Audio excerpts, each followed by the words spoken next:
We'll start with Pledge of Allegiance led by John.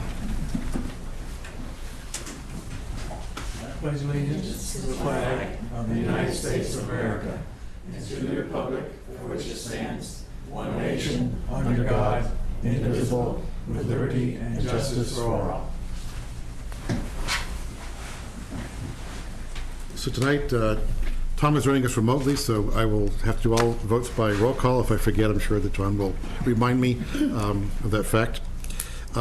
First thing is open forum. I have 3, then we'll turn it around to the rest of everybody else. First, the Housing Authority is looking for new members, or a new member. If you're interested, please complete a citizen activity form. Secondly, wanted to note that the weekend of August 25th, so next weekend, 25, 27 is the 4-H fair. If you want to have the world's best corn on the cob and see what our regional youth are up to with really cool projects, animals, handcrafts, so forth. Fairgrounds right here in town, so go check it out. And then finally, today is Indian Independence Day, so congratulations and celebrations to our residents with ties to India. Westford acknowledged that on August 6th. We had a flag raising on the Common with sponsored by the India Association of Greater Boston. If you saw the 2 flagpoles out there on that Sunday morning, that's why. And they were very kind, and they gave us a plaque this year to recognize our, actually this is I think our 3rd year of having us serve on the Common, and they appreciate it, and in fact I enjoy going to it. I think it's a great event. So I just want to say that the India Association of Greater Boston presents this award of appreciation to the town of Westford. We at IGB extend our heartfelt gratitude for your unwavering support and invaluable contributions to commemorating India's Independence Day. Your solidarity and involvement make these celebrations ever more meaningful and special. With regards, IACB. So I'll give it to Kristen, and we'll have it in Town Hall. I'm not quite sure exactly where yet, maybe in this room. So thank you, Indian Association of Greater Boston. And this year, they always have a good weather. This year was perfect weather. It was just amazing. Blue sky, not too hot, not too humid. It was great. So any other open forum? No, Kristen, you got a couple of announcements? I have. Okay. I'd like to give a shout out to Jeff Morissette and the planning department, and also the developers along Route 110. It's been many, many years in the making, but it's almost done. We are going to have a sidewalk that runs along Route 110, starting at 1 Littleton Road, which is across from Princeton Properties, going all the way down to right before the Regency. And that came with a lot of hard work by the planning department over probably the last 15 years. But there's now a sidewalk that you can walk along Route 110. So thank you to Jeff, who leads the permitting department, for shepherding that through, and for giving us a sidewalk on a pretty busy roadway and on along Route 110. So thank you. And the lion's share of that credit is for the engineering department. Always modest, Jeff. Yes, always modest. Anyone else? Kristen?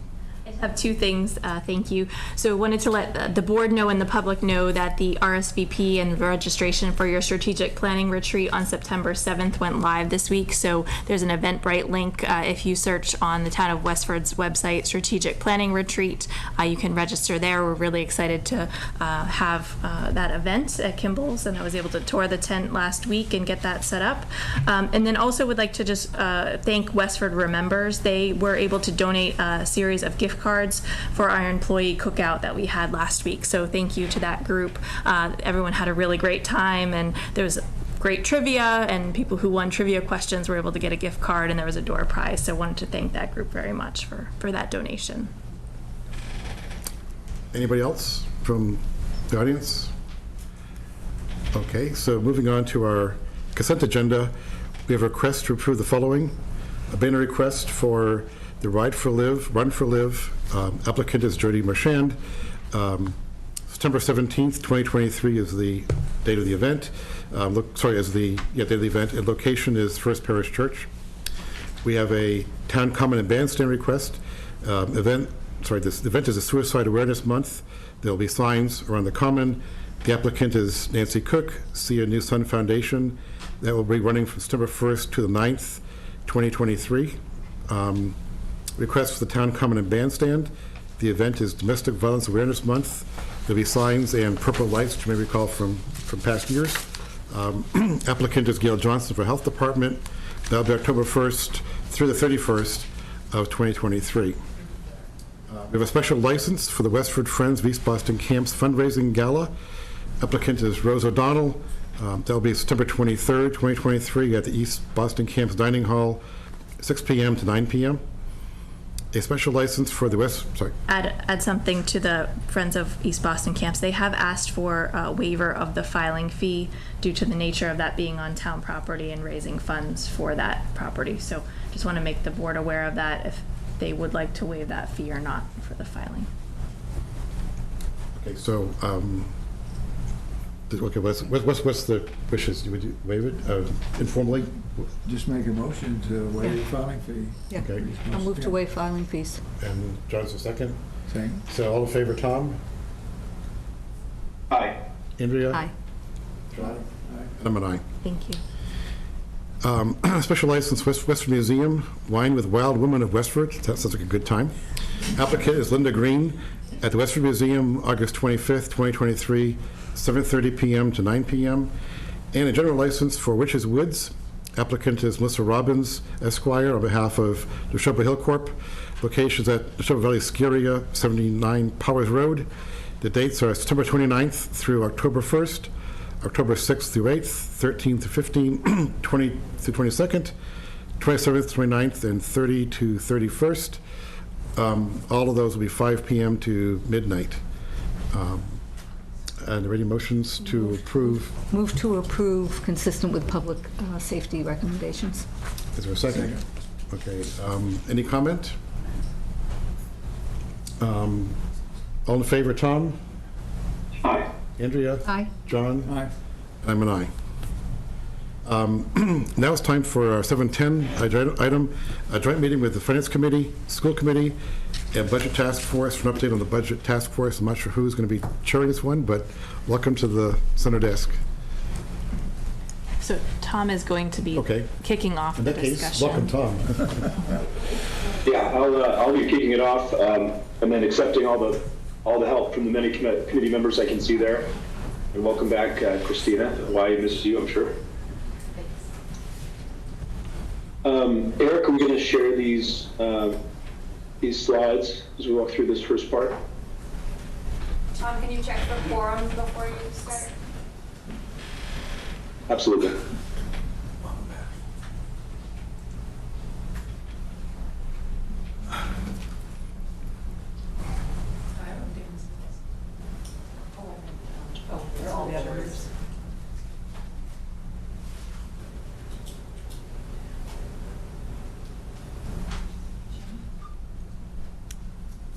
Yeah, Valerie, if you want to call school committee into session, and I guess Christina, if you'd like to call the finance committee into session, then we can set sail.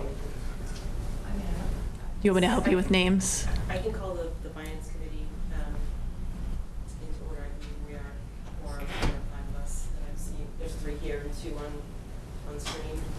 And Ingrid is also Okay, remote. Perfect. So, Is McChen just had video off? Or? Video off. Okay, Yep. great. So we're good for Mike. Thank you. there he goes.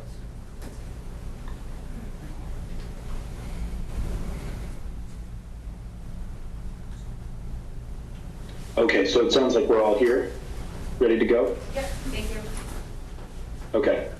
Well, the first slide, as Eric's bringing that up, is just a list of the people on the committee. And so I want to start off by thanking everyone who's on this committee. It's a really a delightful group to work with, very hardworking, tons and tons of work, tons of great ideas. So first, just some gratitude for all the people who put in their valuable time to be part of this. Also, a thank you to the members of the public who came to our first listening session. Also very helpful and got some very useful insights there. We also look forward to engaging with the public during the September 7th retreat that came up earlier in the agenda. We hope to engage with everybody who's there and talk about some of the challenges that we're facing and some of the solutions that we can put forward. What we're hoping to do tonight is give you an update really on our process. So we're going to focus on what data are we collecting, what types of analysis are we doing, what are some of the topics that we're investigating, and we'd love to come back at the end for your questions, really helping us understand what we might be missing, answering any specific questions you might have about the process. We're not presenting a draft tonight. The draft is still several weeks away, but we're in very good shape to meet our deadline and get this information in a good working draft in mid-September, and then to you in its final form by the deadline. Eric, if you could go to the next slide. So as mentioned, we're going to go through the elements of the plan and sort of talk about what we're collecting and how we're doing it. And we're going to have different voices who are sort of heading up each of these sections, present each of these slides, and then we'll come back at the end and answer your questions. And depending on how my internet's doing, I may ask Valerie to kind of MC the question part, Valerie, Vice Chair of this committee. So I think we can go ahead and go to the next slide, and I think next up is Erica. Good evening. Erica, for people who are watching at home, can you just tell us just identify who you are? Francis Hill Road, working on the budget task force. The chart in front of you, the left column is supposed to be green, so I'm going to be calling it green, but that looks kind of yellow. The chart here depicts the overall arc of our effort since we've been working. We have initially started off by crafting 2 subcommittees. The first committee was working on benchmarking, so looking at how our budget is constructed, how it compares to similar towns, as well as the budget of the schools and how that budget compares to similar school systems.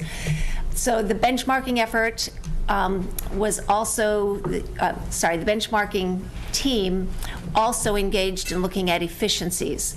And those efficiencies were derived from 2 areas. They looked both at what other towns are doing and see if there are any outliers in our budget where we might say, okay, what are other towns doing that we might engage in.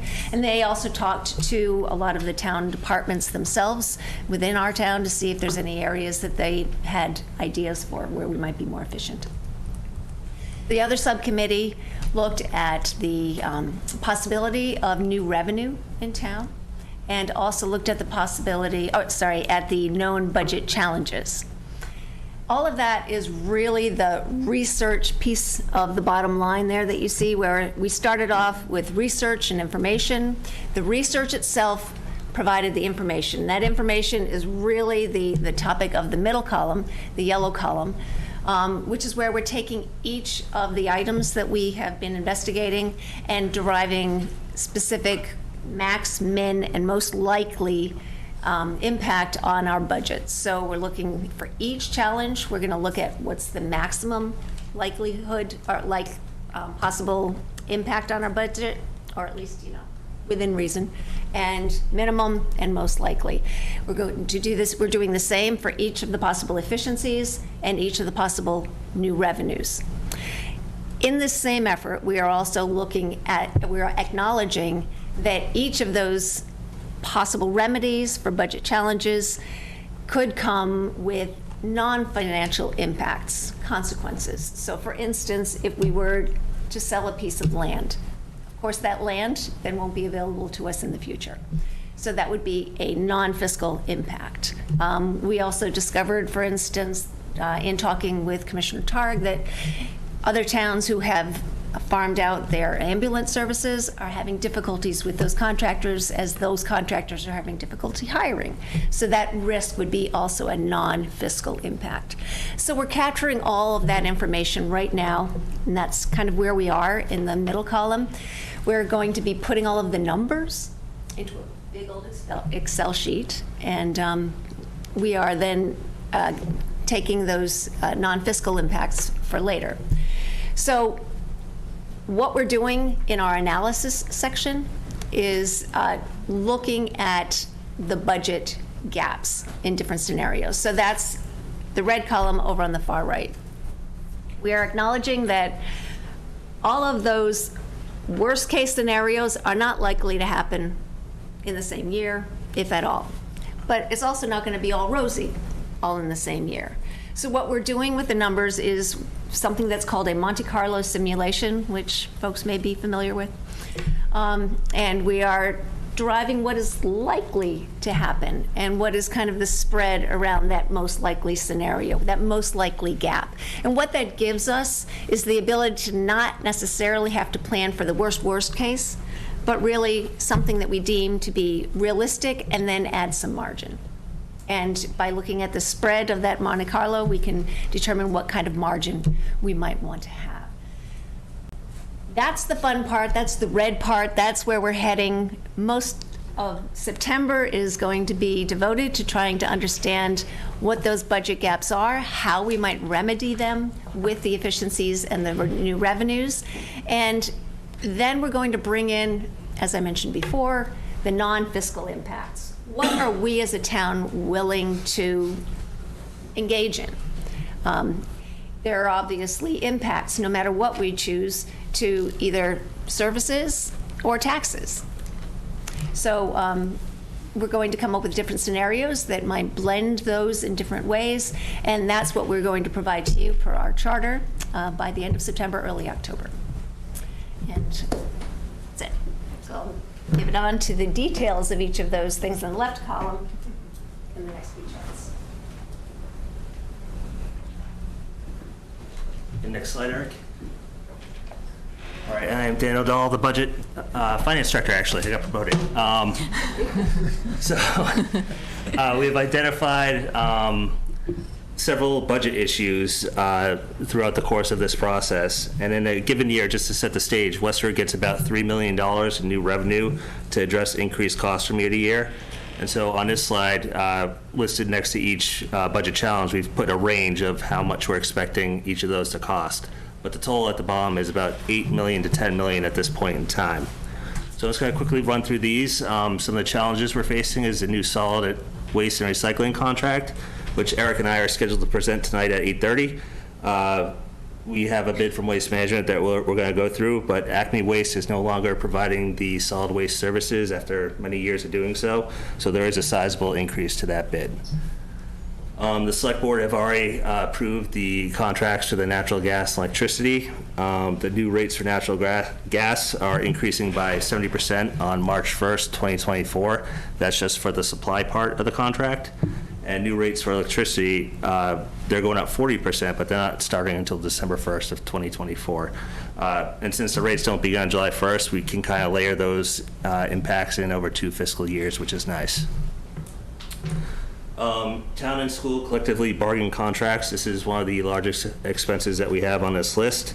The schools are currently in negotiations with their largest unions, including the teachers, coordinators and team leaders, nurses, and teacher assistants.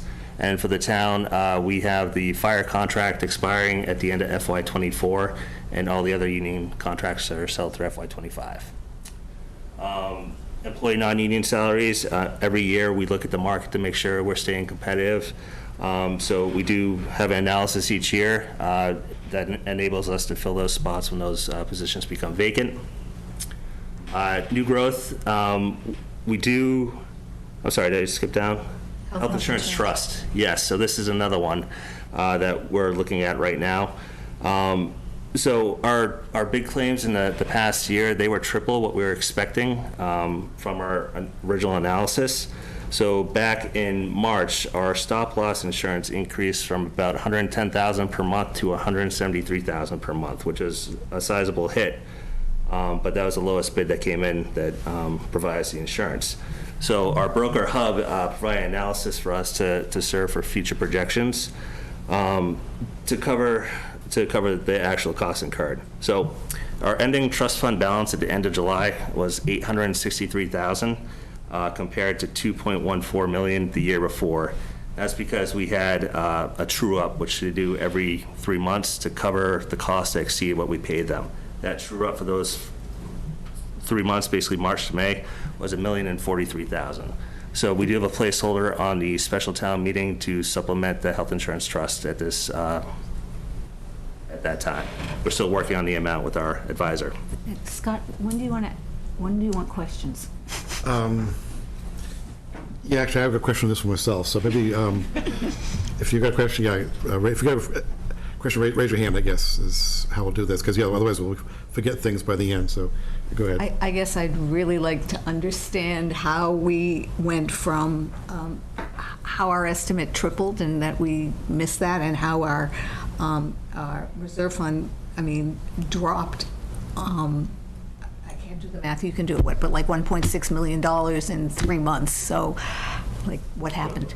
And presumably, it's like this an actuarial calculation that we did, and they got blown, so a lot of averages, do we come back to something, or does experience say we're not going to come back? We've been running horribly, so I can't see us running that bad in the future, too. It's just when we started, a lot of bad cases that are very serious that we didn't see coming at the time when they put together the actual analysis. So a lot more cancer cases and other serious things have come on that have cost past the stop loss and then some more.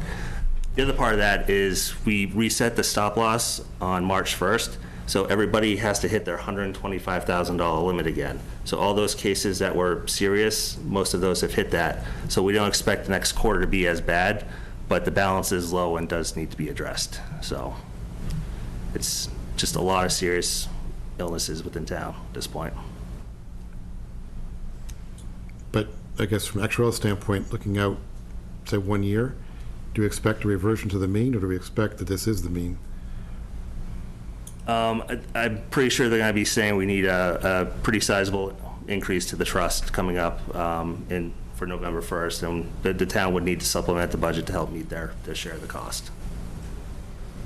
Which, there's some good news where we did receive additional state aid. Our local revenue came in a little bit higher, and our new growth is looking to meet expectations. So there could be some room within the levy to actually increase at the special town meeting, the trust.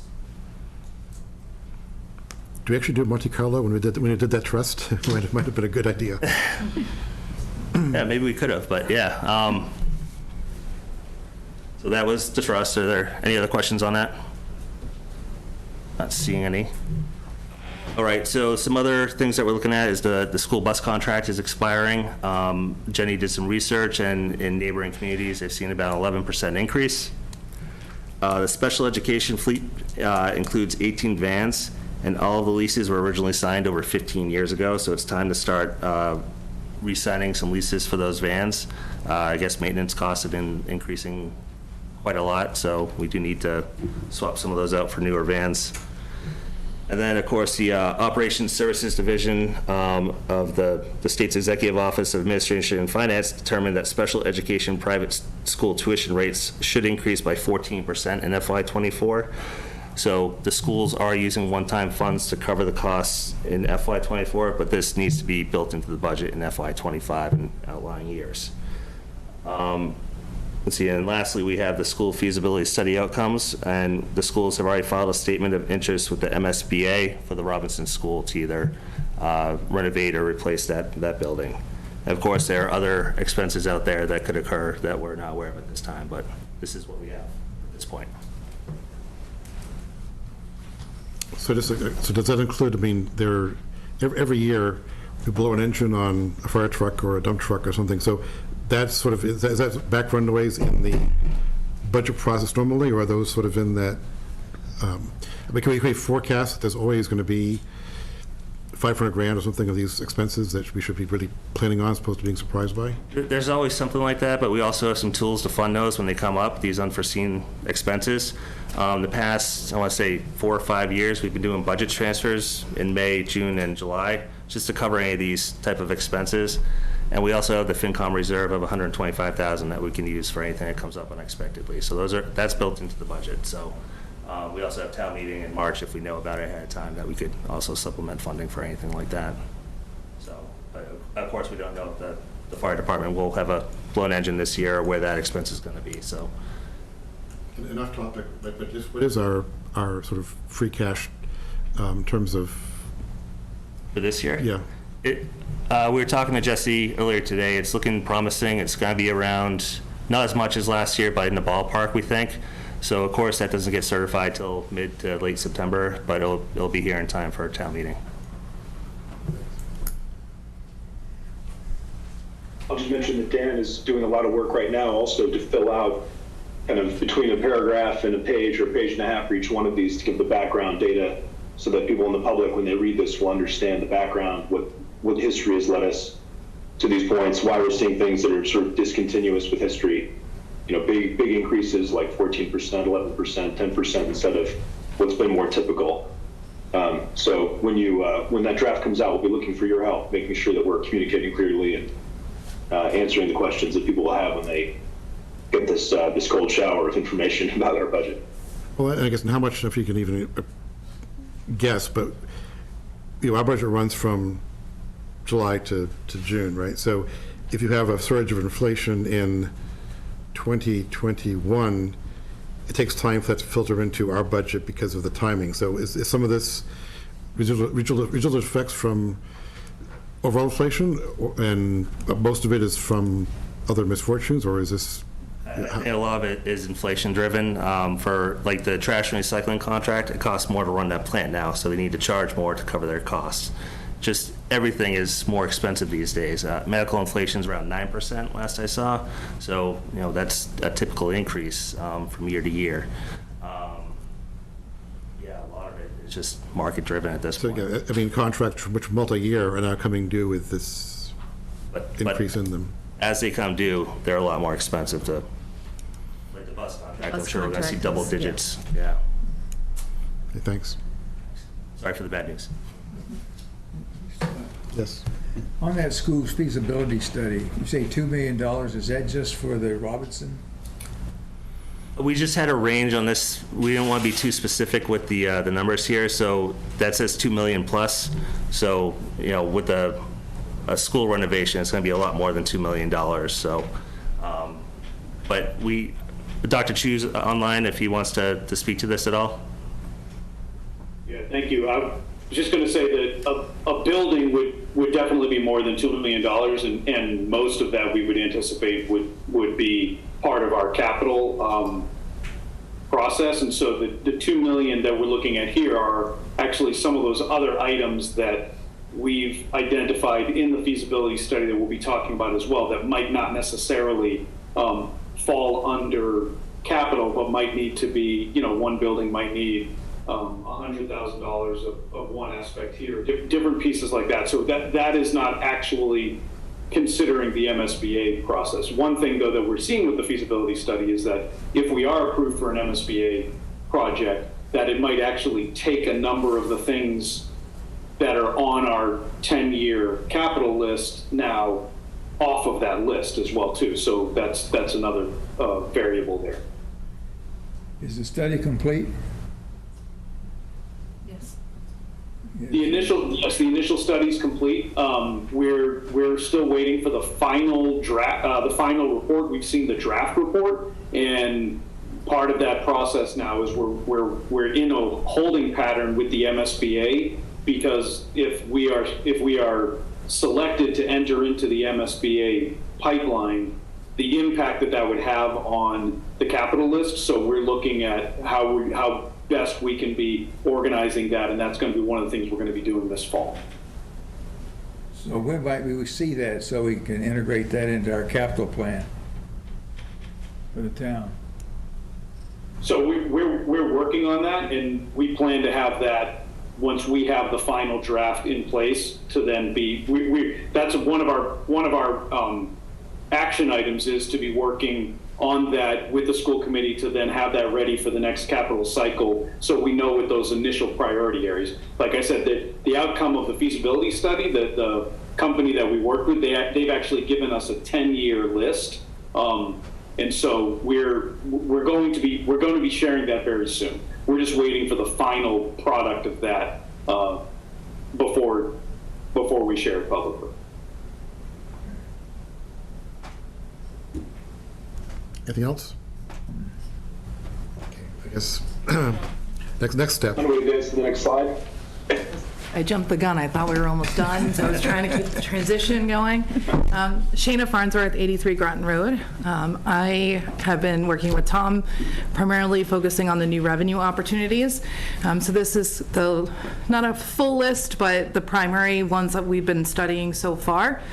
So we've been looking both at new revenue opportunities, but also existing revenue to see if there may be places where we could make increases to our revenue. Some of the examples here you can see thus far in the research, we really have only identified a few opportunities that have the potential for revenue generation that would be upwards of $250K. Those ones are starred with the asterisks here. So the primary ones that we think will be bigger numbers, but still not super significant, would be the cannabis excise tax, which obviously would need to be revoted on town meeting to allow cannabis retail. A proposition over 2.5 override, obviously for whatever amount the select board would choose. We've been looking at ambulance revenue, and that seems like that might be a source where we could increase ambulance rates and maybe pull in a little bit more revenue from the ambulance services. We're looking at the, Jeff is here, I guess, but the MBTA multifamily zoning requirement that, depending on where it goes and how it lands, could be a more immediate revenue source. So hopefully we'll get a little bit more information on that as that committee continues to evolve their studies. One second. That'd be like permitting fees, all right? That'd be a one-time, or would they be a permanent increase in revenue? My understand it's economic growth, right? Yeah, Part so of it the would be economic several growth. fees. So it would be permitting fees, so building permit fees, licensing fees, and then it would be the new growth over time, and then paying taxes over time. So it could be short-term in the term of permitting fees, but it's going to be a longer-term item because we're not probably going to see these types of developments in the next year or two. So like Cornerstone, when the first year we have windfall because it's there, and then it becomes steady state, so. Yeah, so there'll be an immediate, and then it would be in the regular tax rolls.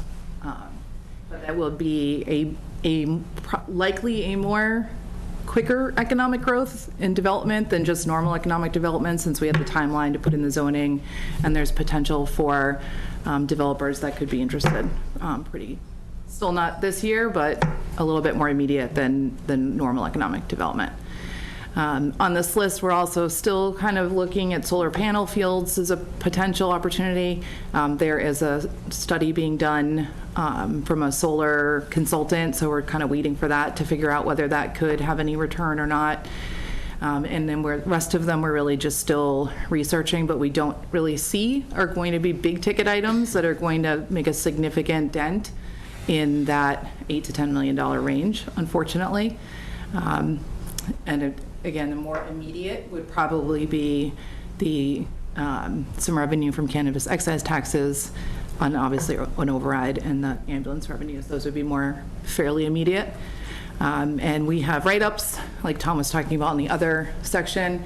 Tom and I have put together, I think we're at like 22 pages worth of information on these topics that gives a real good overview of what we're looking at. Obviously, for some of the hotter topics like cannabis excise, we've done a lot of more in-depth research about the impacts to the town. As Erica said, that may be non-financial, and we've talked to some other chiefs in other towns that have retail cannabis. Valerie found a really great article that Tewksbury just overturned theirs and just gave a license in their town. So we've been trying to get as much research as possible so that we can present these as viable opportunities to the board. What's the naming bylaw fee? Is that what it sounds like? It's what it sounds like. We could have the new school, instead of being Robinson School, could be the Hazelton Elementary for the right price. Who knows? Can't afford it. So. But yes, some other towns have looked at the possibility of having naming rights to certain buildings. Obviously, again, we looked at, a lot of our buildings are named for historic reasons, right? And after Westford historian or figures in town. So that would be a trade-off, but there could be some places in town where we could give a naming right fee and charge some money for revenue. It's just, we're looking at all the possibilities, whether or not they become viable or recommendations. We're still working through. That's what the Mark Chambers police cruiser. So. Yeah. we're open to it all. Other questions? John? About the cannabis excise tax. I've read some recent articles where they're having some issues. There's some new rules that have come out from that committee or commission, whatever it is. And there's some issues there that might at least indicate to me that this is not all roses that you're looking at here, that this could be a problem with just the agreements that you have to execute and then how you do it moving forward. Yeah, I won't claim to be an expert, but I have done quite a bit of hours of research on it, so I hopefully will not misspeak. But when it was originally passed, it was a two-part revenue source. It was one, the actual excise tax on the sales of the marijuana that would go to the town. There was also a program fee that you would arrange with the town where the retail shop was that would say, because this is a hardship on the town to have a marijuana retail, we need increased police details, we need this, we need that, and that's going to amount to this extra amount of money per year that you're going to pay to the town so we can offset the cost of having a retail shop. What I believe has happened is that the state has kind of realized that those extra burdens on towns didn't really come to fruition. From what I have done research in the neighboring towns, I spoke to police chiefs in neighboring towns, is that there really wasn't any increase in crime, there wasn't an increase in patrols, and a lot of those things that they had originally anticipated, traffic issues, never came to fruition, and that kind of bubbled back up to the state to say, we're paying this extra money for these services that aren't really happening in the town. And so a lot of those agreements are now being taken away. And so you have to really be able to prove in your program agreement that these are actual costs the town is incurring, and it's a little bit more strict. So that is causing revenue in many towns to be lower. If you had asked me like what I would have thought 7 months ago before all those changes, I would have thought the revenue from cannabis would be probably close to more of $1 million. Now it's more probably like 250 to 500K, because half of that money was coming from those program fees that aren't allowed anymore. Okay, thanks.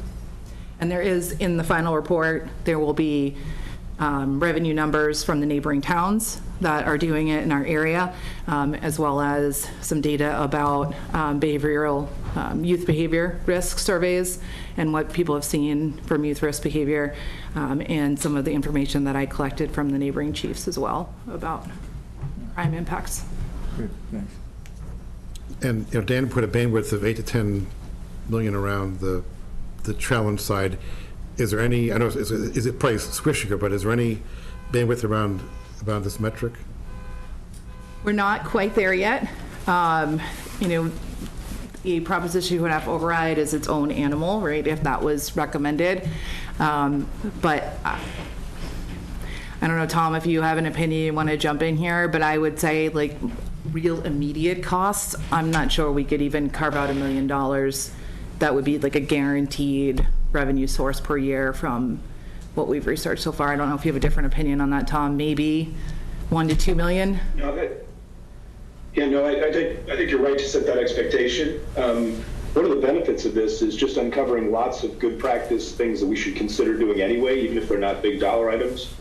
But many of them, on close scrutiny, don't generate a lot of money and often take a fair amount of time, community education, to realize. And so I think there's a lot of good things in here that will, help update an action item list of things that we should be doing just because they're good things to do and will have benefits. But in terms of financial impact, most of these things aren't very big and occur over time.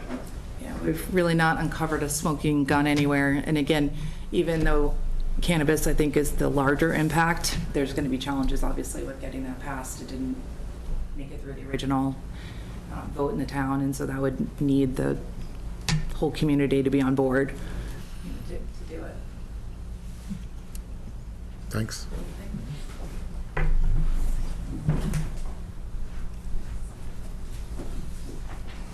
Hi, Christina Green, 1 Chesapeake Drive. So I'm part of the benchmarking inefficiencies group, and as Erica had mentioned before, we looked at these 2 lists of towns. We stuck with the school list and a town list. The school list is comprised of the DESE Comparable, thank you. DART communities plus adjacent communities that are geographically close to us, and that is the list that the school committee and school admin have been using in their negotiations with the teachers' unions. The town list is fairly historical. I believe we've been using this list for 15, 20 years. The only adjustment that the task force made to this list is Wakefield was originally on this list, and it was really difficult to get budget information for Wakefield. So we eliminated Wakefield. We added Shrewsbury and Franklin because we felt that they were comparable in size, demographics, kind of the services that they provide, and we felt like we could really learn from them. And I will say, Kristen and I spoke to Franklin this week, yesterday. Yeah. I know there's been so many meetings. And there were definitely some things we need to go through, but it was promising. So I was glad that they were on the list. As far as the benchmarking went, we basically went through 20 some odd budgets, at least for the town side, pulling out budget numbers for different departments so that we could compare apples to apples, because it was really the only way to do it, because every town organizes everything differently. But the only ones that you could possibly pull out and say this is only, well, you can't even say it there. Never mind. It seemed like none of the departments were 100% consistent with what gets paid out of their budget. So anyway, went through that. Got a hold of our department heads, asked them to look at some of these other towns to compare how are we spending versus how they're spending, and then spoke to 5 other communities. We spoke to Acton, Chelmsford, Franklin, Reading, and Westboro to get information on how we're differing, or if we could learn anything from them. We're still kind of in that processing mode of, we have all of this information. We've talked to a lot of different people. We kind of have lists going of some different possibilities, but that next level of really analyzing to see, are these things going to bring any real savings or not, and how realistic are they to implement? We need to do that. A couple of the things that we've seen many other towns do is their facilities. So they have a facilities department that handles routine maintenance, even custodial, utility costs, everything for all of their buildings. Sometimes only schools, or sometimes only towns, sometimes school, but I think all of the towns we talked to had their facilities departments really handling their buildings. So the department heads aren't doing that. Similar with their with the vehicles. A lot of them, maybe one didn't, had their DPW essentially maintaining all of their vehicles, most of their vehicles. Sometimes it didn't include certain fire, specialty apparatus for fire. Whether that really proves a monetary savings or not is still yet to be seen. But at a minimum, it seems like you've got somebody who is an expert in that field watching out for these big ticket items, and so they're cared for very cautiously.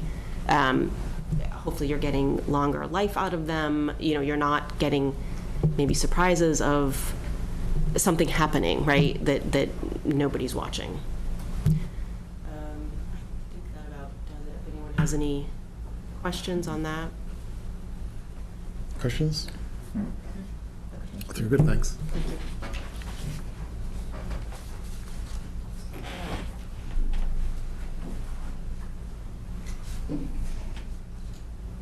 Hi again. So this slide is here just to close out where we're heading. These are some of the milestones that we're marching towards. As I said on the first chart, we're working to create the draft report and the recommendations and the briefing back to you in September. But happily, we are not going to do that in a vacuum. We will be I'm excited. I should say I'm excited, but I'm afraid I'm not going to be here in September, so I'm going to miss out on the fun. But we are, as a committee, planning to be at the town strategic. Exactly how I describe it, but that's okay. I'm sorry. I don't think I describe it as fun, but that's okay. Well, I get to just be a participant. I love those retreats. But anyway. So the breakout sessions where we hope to be able to maybe socialize some of what we found and be able to talk to the citizens of Westford and maybe get some feedback, but also to help them understand where we are as a town and that difficult decisions have to be made.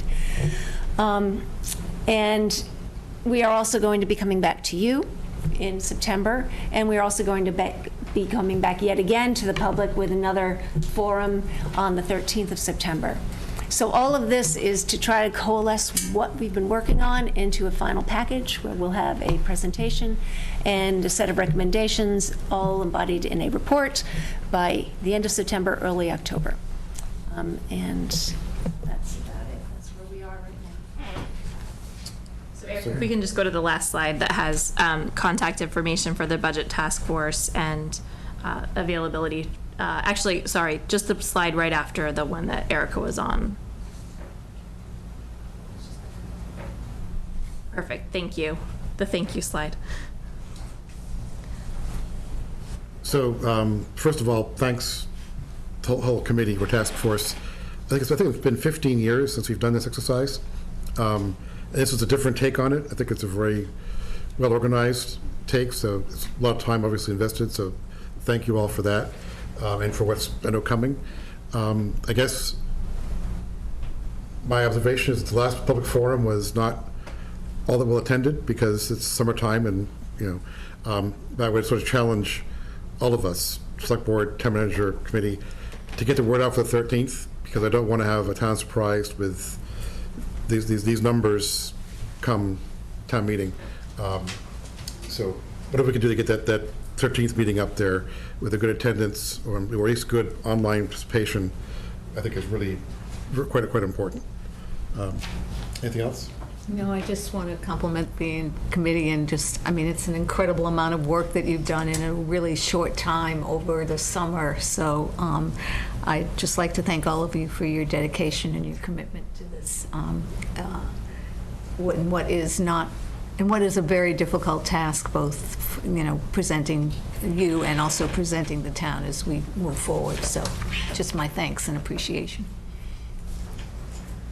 Andrea, that's much appreciated. And something that I forgot to mention up front was how important town staff have been in this. So we've asked a lot of town staff to help support us doing analysis, gather information, answer questions. They've been incredibly gracious and helpful and really positive partners in this. So I shouldn't have omitted the town staff. They've put in a huge amount of work on this. Do you want to call your committees out of session so we can, where you can stay? Does anyone have questions, I guess? I didn't hear any. From the board? No, I meant, Oh, okay. sorry, raise hands or virtual or. I'm not seeing any on my screen, but sure. Dennis?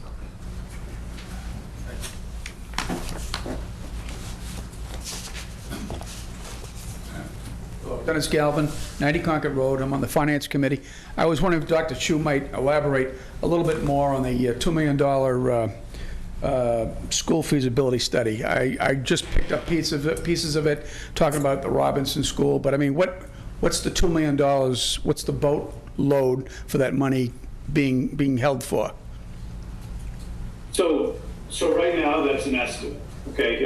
When we have from our feasibility study within our capital plan, or within the 10-year capital plan, actually had well over the course of 10 years, the potential for, I believe, and not having the numbers right in front of me, but I want to believe that the number over the 10 years, adding up all of the different things that the company had shared with us, that number is upwards to $140 million.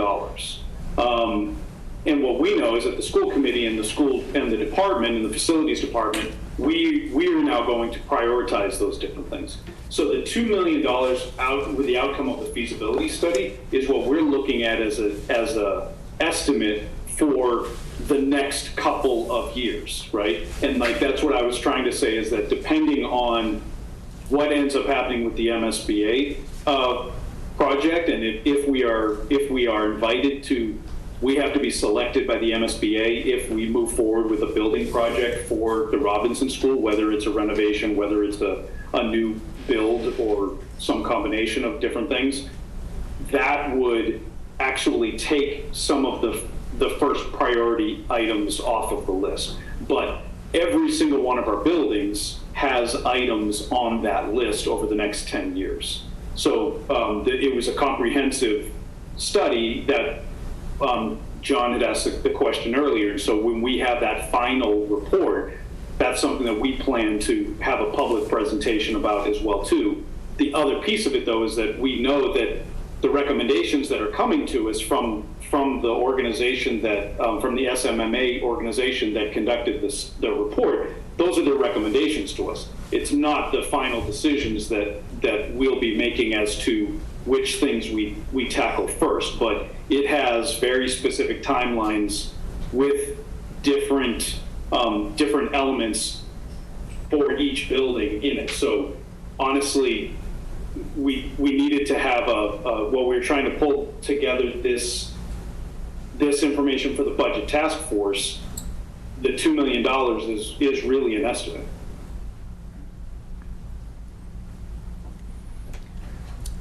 Anything else? I just had a question. Dr. Chu, do you have any interest in working through the capital planning committee with this? I mean, it seems like we're talking about this 10-year plan, and I haven't heard the capital planning committee mentioned at all. And it seemed to me that this would be kind of integrated into the town capital plan, which is the capital planning committee's job. So yes, I thank you for mentioning that. We have every intention of working with the capital planning committee throughout the whole thing. The school department brings things to the capital planning committee, and then everything is vetted through that process. And so we plan to do that exact same thing. The difference here is that they've just given us their recommendations for what the next 10 years could look like, and then we're going to look at working with what we think the immediate needs are, and then working with the capital planning committee. I mean, that is the way that we've done everything so far, and our full intention is to continue that process. Okay, thank you. Okay, Tom? Thank you. Thank you for all the work of the task force. Just one quick observation. I know there's two fundamental ways to meet a budget. The first is to increase revenue, and the other is to decrease expenses. I think some of the models that will need to be presented will be those worst case scenarios of the impact of reducing expenses, whether it's layoffs or loss of services. So I just want to make sure that is, again, I think it's a spectrum of options, if you will, that we're going to be looking at to make this work. So, Thanks. And Tom Clay? Yeah, just to Tom's point, something that we'll have in this report will be not policy recommendations, because that's the school committee and the select board's job, but we will be presenting little modules, like here's an efficiency program, here's how much we think it could generate, here's the timeline and challenges to integrate it. And so our intent is to do that, and there will be a section that looks at what if we need to meet all these needs with no additional revenue, what would that look like? And it will go through and say, in that version of one path that we could take, it would mean the following service reductions in the following places. And we'll try to paint a picture of that so people have a view of, no new revenue, meeting these inflationary challenges. That's what this world looks like. And then there's, lots of other options that we could also pursue, and we'll try to detail those. So people have lots of choices lots of Lego blocks to look at how do we want to build this budget in the coming year. Okay. I don't see any more hands. So if you want to adjourn your committees or not. I don't know if anyone can hear me, but looking for a motion to adjourn. So moved. And a second? Second. Thanks, Chris. Second. All in favor, Ming Chen? Aye. Chris? Aye. Catherine? Aye. And I'm an aye. Thank you.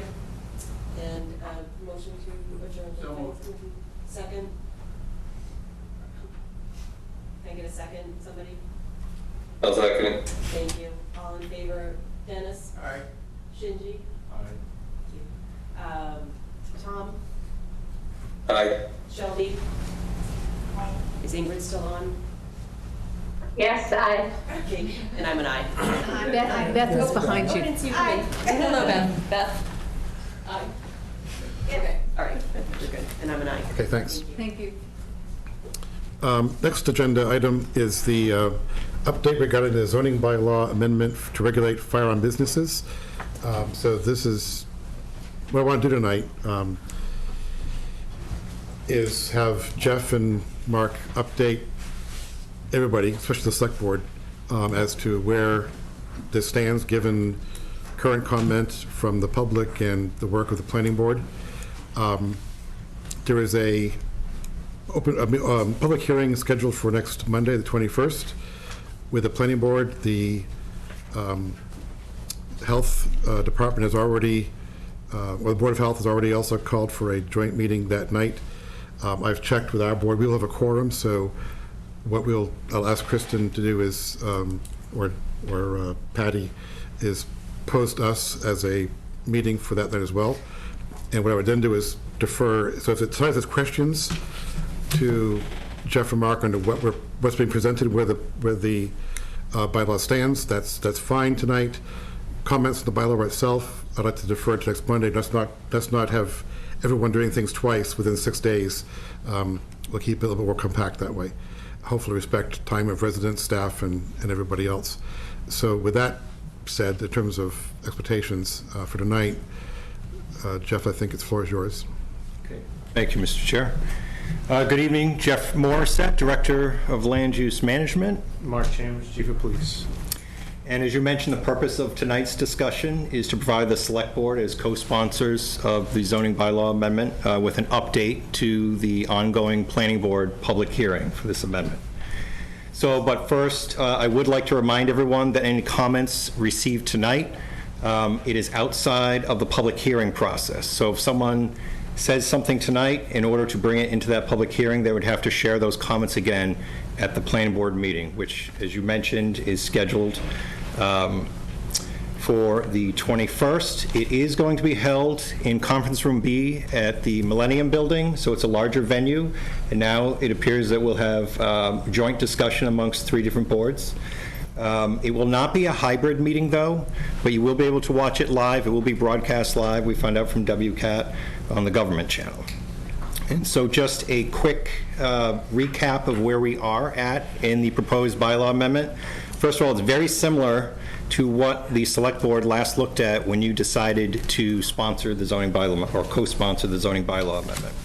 So as it stands now, it would require a special permit in order to cite any new firearm business within Westford. It would designate the Planning Board as the special permit granting authority. It would limit the total number of such special permits to 4. It would be limited to the commercial highway and the industrial highway zoning districts. It would provide buffers between firearm businesses. It would also provide buffers from firearm businesses to schools, to child care facilities, to religious uses, and to locations where children commonly congregate. And something very different is that the police department would now, through this amendment, be actively involved in the review process as part of the public hearing process, whereas that's not necessarily the case now. It's through more cooperative efforts.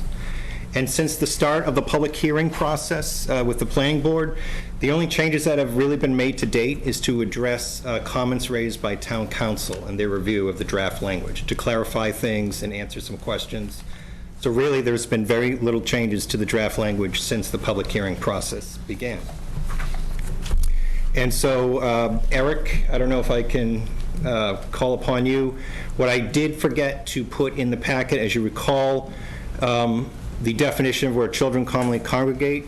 When it was last before you this board, there was some fine tuning to that language to try to provide a little more clarification.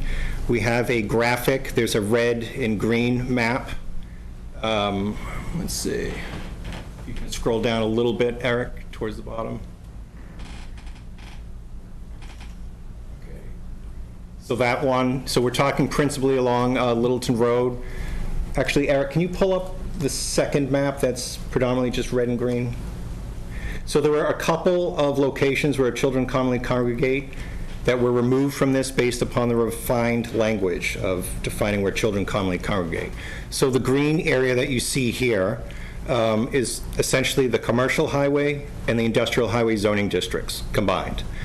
The red areas indicate the buffers shown to schools, childcare centers, where children commonly congregate, and the church. So the green is what is left after you factor in those buffers. So we did not have that information available for you folks the last time. This represents more opportunities than what was last before you. And the church is the one that's going to be built on Route 110? That's correct. So we did provide, I think, the latest version, both the red line and clean, in your packet. We also provided the comments from town council, so you can see what the red lines were reacting to. And then if you have any questions, we're happy to try to answer them for you. Well, I guess I'll ask. So I know today, Christie, I think she's out there, sent an email saying that Senator Jimmy Eldridge was proposing some kind of a region-wide possible bylaw. Is that something that you've seen or have any knowledge of? I have not reviewed that personally. If someone sent it to me, I honestly don't recall receiving it, but we're happy to look at it. So if someone has that, please share it. I've heard nothing of the sort. Happy to add something. Did you have anything to add, Mark? No. Okay. He always does such a great job summarizing that I don't want to step on it. I guess for the benefit of those who haven't looked at the packet, what actually would be the police role in the special permitting process? So the special permitting process would allow us to enter any of the prospective areas for the business, to go through security arrangements, meet with the potential licensee, and just establish the guidelines for them to have the business as far as security, where the camera's going to go, lighting, if there's going to be additional security measures put around where they're going to store the firearms, how they're exactly going to store the firearms, what they envision it to look like. The last time we were able to discuss with them about cutting back brush and increasing view from the road, addressing where the entry and delivery points are going to be. So this allows us to be able to have a little bit more control over that. Whereas before, like Jeff had said, it was more by kind of consent. There was couldn't really force them to do anything. So when they cooperate and agree to do it, it's great. But this kind of gives us a little bit more control over any security measures and any feedback that we can provide.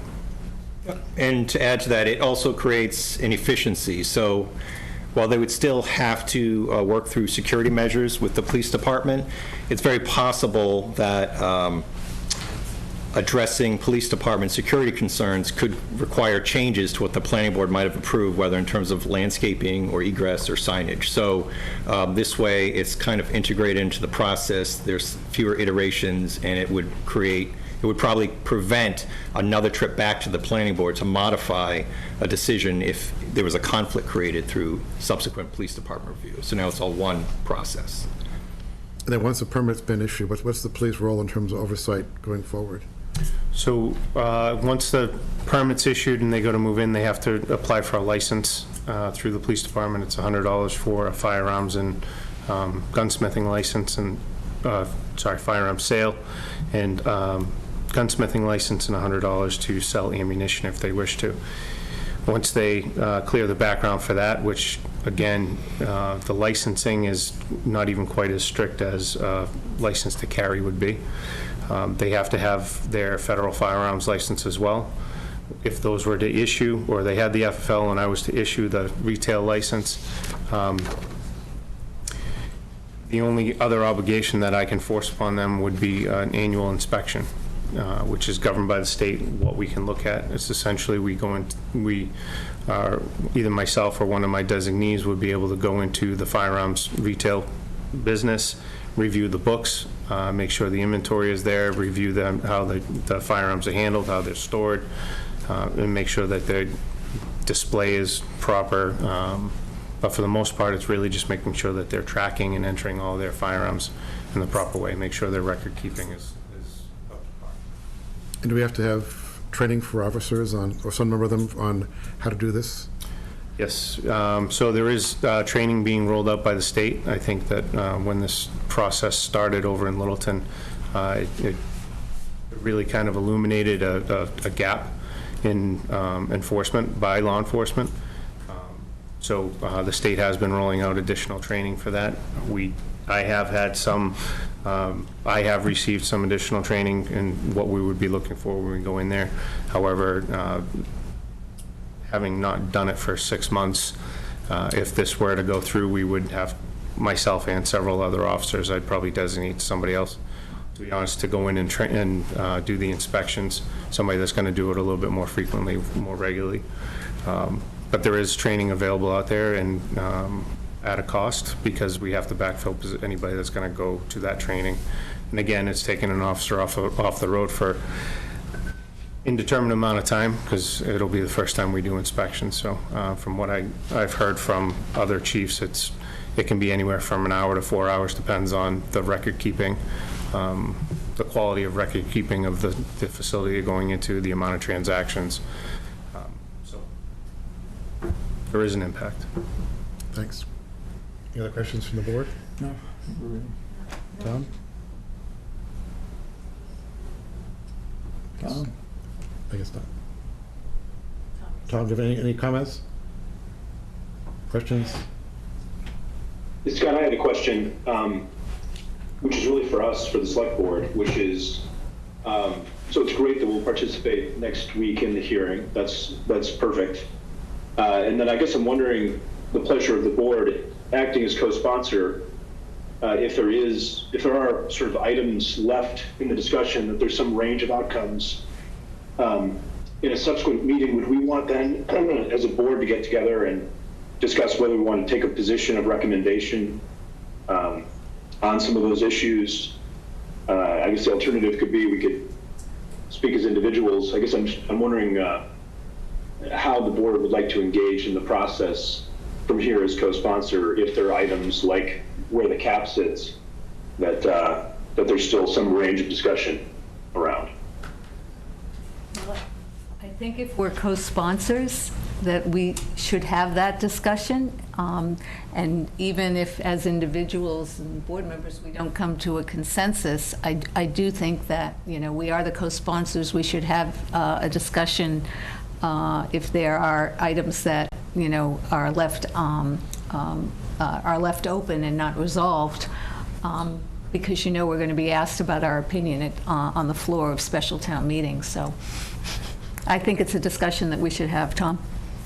Yeah, I mean, my own opinion. Sorry, John, go ahead. I agree. Yeah, my opinion is after we have the public hearing on the 21st, we probably want to have joint boards with planning board and select board, and hammer out those last details. I mean, ideally, we find a lot of common ground is reached.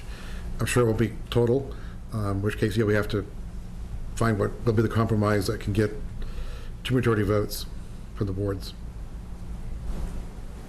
Okay, great. So Kristen and I will make that happen. Thanks. Any questions from the audience? Dennis?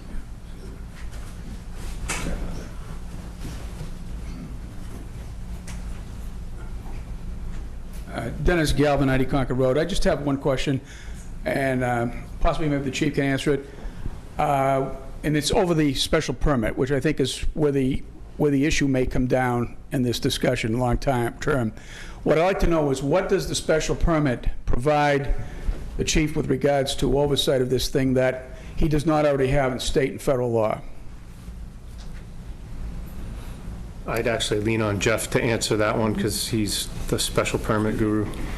So actually, when we reached out to town council, we had similar thoughts as Mr. Galvin. We thought that if firearm businesses were regulated as a separate use, that we could then incorporate some of the review by the police department as part of the process. Council came back and gave us their opinion that in order to do that and treat that separately from other businesses, it would require special permit instead of mere site plan review.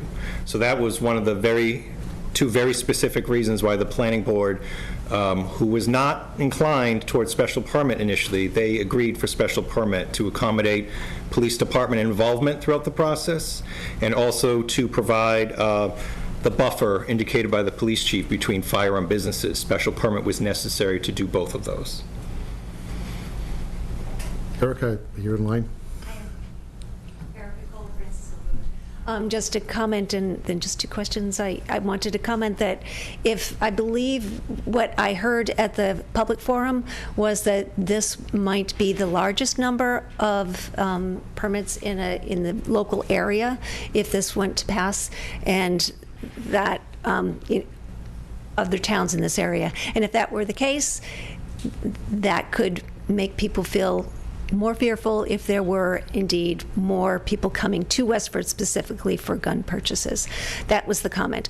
The other question I have, well, I have two questions. One is there's an owl at Millennium, and I'm wondering why we wouldn't use it. And then the other question is, it's interesting that the only changes that were made were from the lawyer, but I having attended at least one of those public sessions, I could see that there were a lot of requests for that number to go down from 4 to a lower number. So my question is really, what is the process for ensuring that the public requests are considered? I think that part is a question for joint boards as opposed to tonight. Well, since you are a co-sponsor, it seemed relevant to you too. Well, I agree, but I think that is one of the points that we have to work out as boards, is what that number should be. As to what the process would be. That was the question, but okay. Yeah, the process will be that the two co-sponsoring boards have got to come up with a number that we can go forward with. And if 4 is in there now, that may not be what stays in there after we get done with public comment and board dialogue. Is the board here? This board wasn't at the public session that I attended, so is this board aware of all the comments? I'm aware of the debate around the number. I'm aware of, yeah. I mean, can I tell you each and every individual comment? No. But am I just aware that there's a debate and that there are two different perspectives on it? Yes. But you haven't heard all of the arguments, right? So I guess that, I'm just curious. But I think that's for Monday night. Yeah. Thank you. Thank you. Christy? Hi, Christy Bates, Pierce Avenue. I have a comment and a question. Scott, since you mentioned it, I thought I'd clarify the bylaws or model bylaws that I've heard Senator Eldridge has put together and was told that he sent them out to town administrators. I don't know what that means. I'm trying to follow up with him about that, and will happily share it if there are any, and if I get them. I thought they might be good to look at. And that was a result of, I'm sure everyone saw the Boston Globe article today that 10 of the Littleton gun shops are looking to move into an old mill at Stowe. So Senator Eldridge is helping out with that, or at least helping out with having them look at bylaws. So that's where that comes from. My question is, I just want to understand the timing. I'm all about the timing. If the planning board, we have a triple joint meeting on Monday, and thank you for doing that. It sounds like Tom Clay had suggested having a follow-up meeting with the select board and the planning board, so that would be continuing the hearing then after the 21st. I just want to understand where the next meetings will take place and when. And the public hearing, Jeff, public hearing is declared by the planning board, correct? So it's up to them to determine when that would close. Right. So if right now the hearing is continued to the 21st, the planning board cannot discuss this matter outside the public hearing. If they want to continue that public hearing, they would do so to time, place, date certain, and they could continue it then. But I would suggest respectfully that if you have thoughts or ideas that may shape the bylaw, I would encourage you to raise them at Monday's meeting. Because although there is still time, changes require review by council, and, depending on the nature of the change, that could, have an effect on the process. So if you have ideas to shape it, kindly bring them Monday if possible. Thank you. But Jeff, I mean, you could continue the Monday hearing to an additional date, say our first meeting in September or whatever, as a joint meeting between the select board and the planning board, and that could be a continuation of the public hearing. Of the public hearing, correct. I just want to make that clear, is that that could be part of the public hearing process as well. It could, yes. Okay. Diane, you trying to get to the front? I am. Okay. Hello, everybody. Diane Wood, 122 Depot. I understand the joint meeting or triple board meeting. Is there an opportunity to get input from the school committee and from the schools? Since they are a very large contingent of decision-making in town, it seems it's the only group that really isn't. And the other input we have not received is from Health and Wellness. And I was hoping we could get some input from Health and Wellness Coordinator on their position. So those are my two comments and asks. Thanks. I think Board of Health will be certainly there. We can invite Health and Wellness as well. Well, I don't think we can offer, they can offer an opinion. They could offer facts if necessary, but we're not, staff isn't here really to offer opinions. We're really here to help offer facts. Okay. I don't know, Valerie, do you want to comment on the school question? I'd have to check if we have enough quorum around, we're not scheduled to meet until September. I'm sorry, the end of August, so I just don't even know if I have a quorum. Okay. Doesn't mean to spring it on you, but. I'm sorry, Kristen, I didn't hear. Sorry. Go ahead. So our staff is here to provide technical assistance or factual. So I don't see that it would be appropriate for the community wellness coordinator to provide an opinion on the bylaw. They could provide input on fact. You do have the Board of Health meeting that could provide that angle from a community wellness perspective. Okay, this wasn't really an opinion, it was really based on data, but thank you. I don't see anybody online. I'm missing anybody, Eric? Okay, so any other comments? Or if not, I'll appreciation to Jeff and Mark tonight and everyone else. I look forward to seeing you and more on Monday. Can't wait. Thank you very much. What time is that again? Just one more time? 7 p.m. 7 p.m. It should be the first agenda item. Thank you. Okay, moving on to our 8-10 item, review the presentation on waste management and proposal to provide town with solid waste recycling collection services during FY '24 through '29, and consider awarding the contract. Dan and Eric. Eric's busy, so I see he'll be in the control room talking from there. I'm actually here. Can you hear me? Yeah. Yes.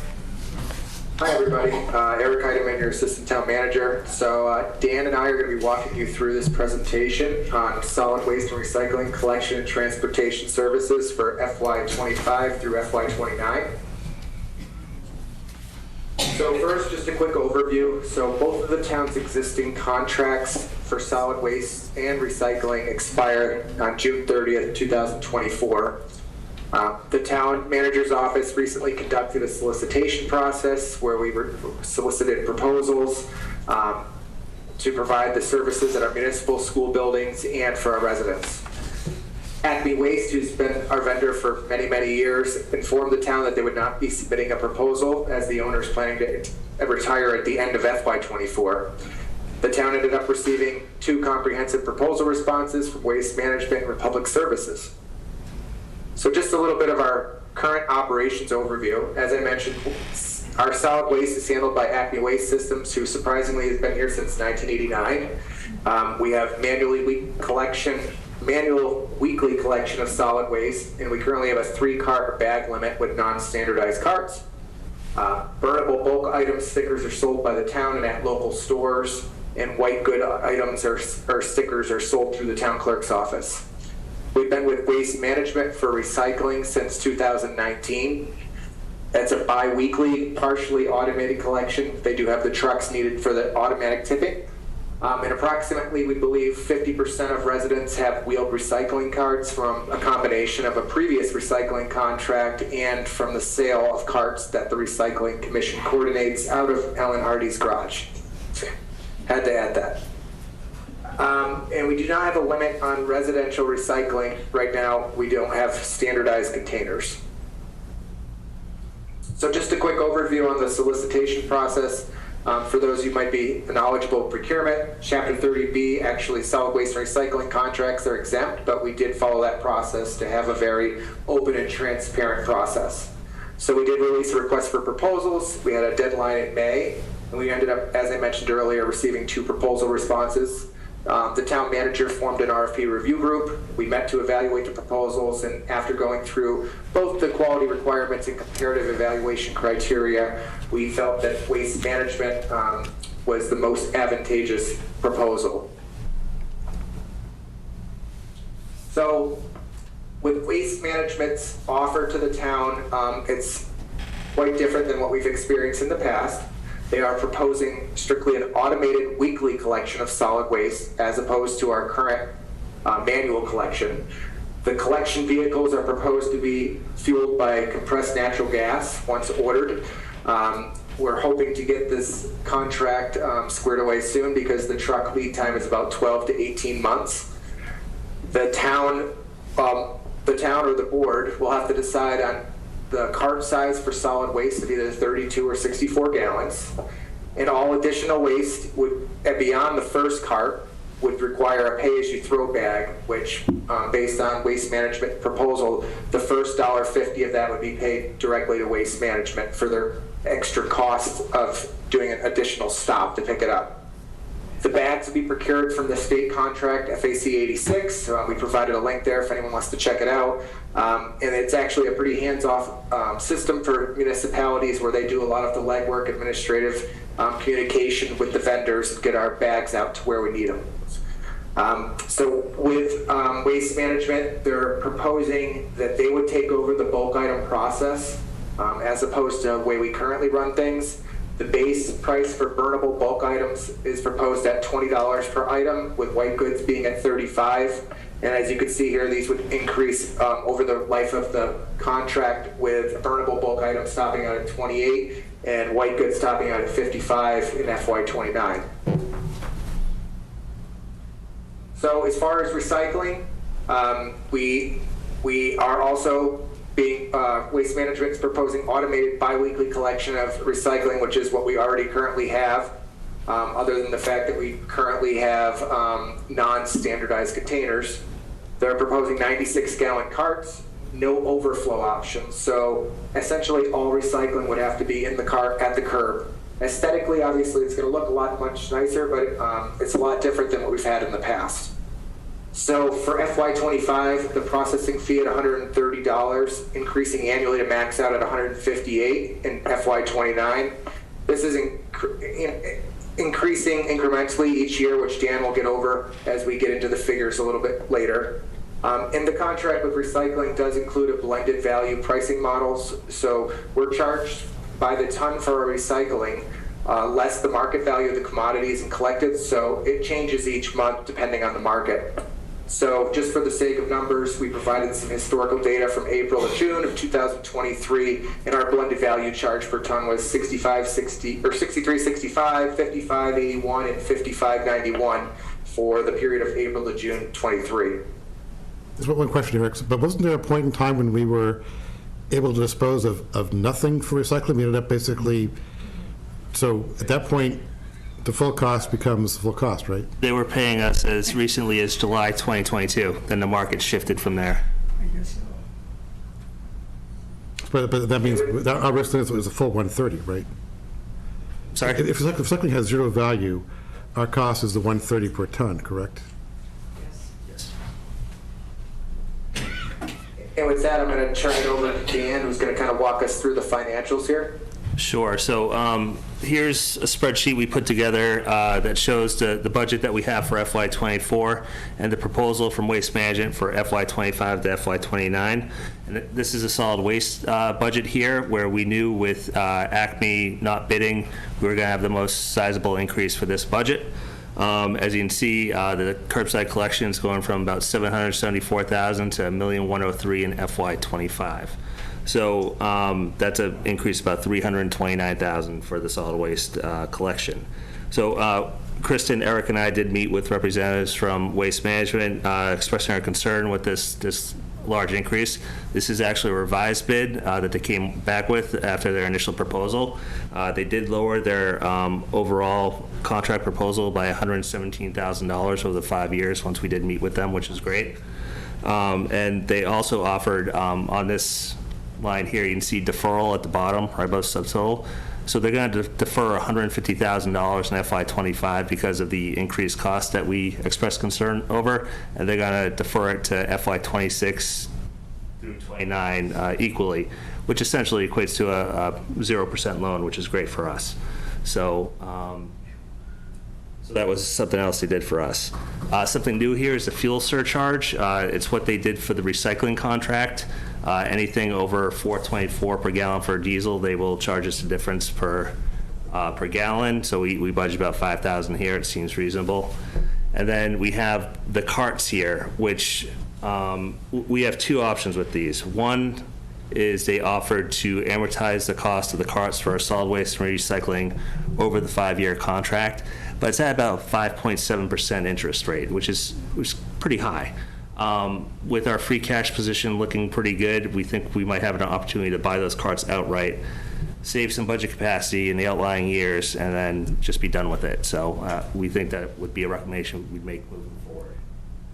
And then for every new cart, we have to purchase carts for any single families that come on. They also charge us for any single family that come on for, I think it's $10.60 per month for each family or house that comes on.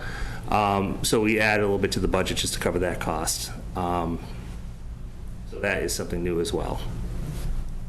Eric, if you want to go to the next slide. So for recycling, the numbers don't jump out as much because we already have Waste Management FY24 at their budget, and they had their figures.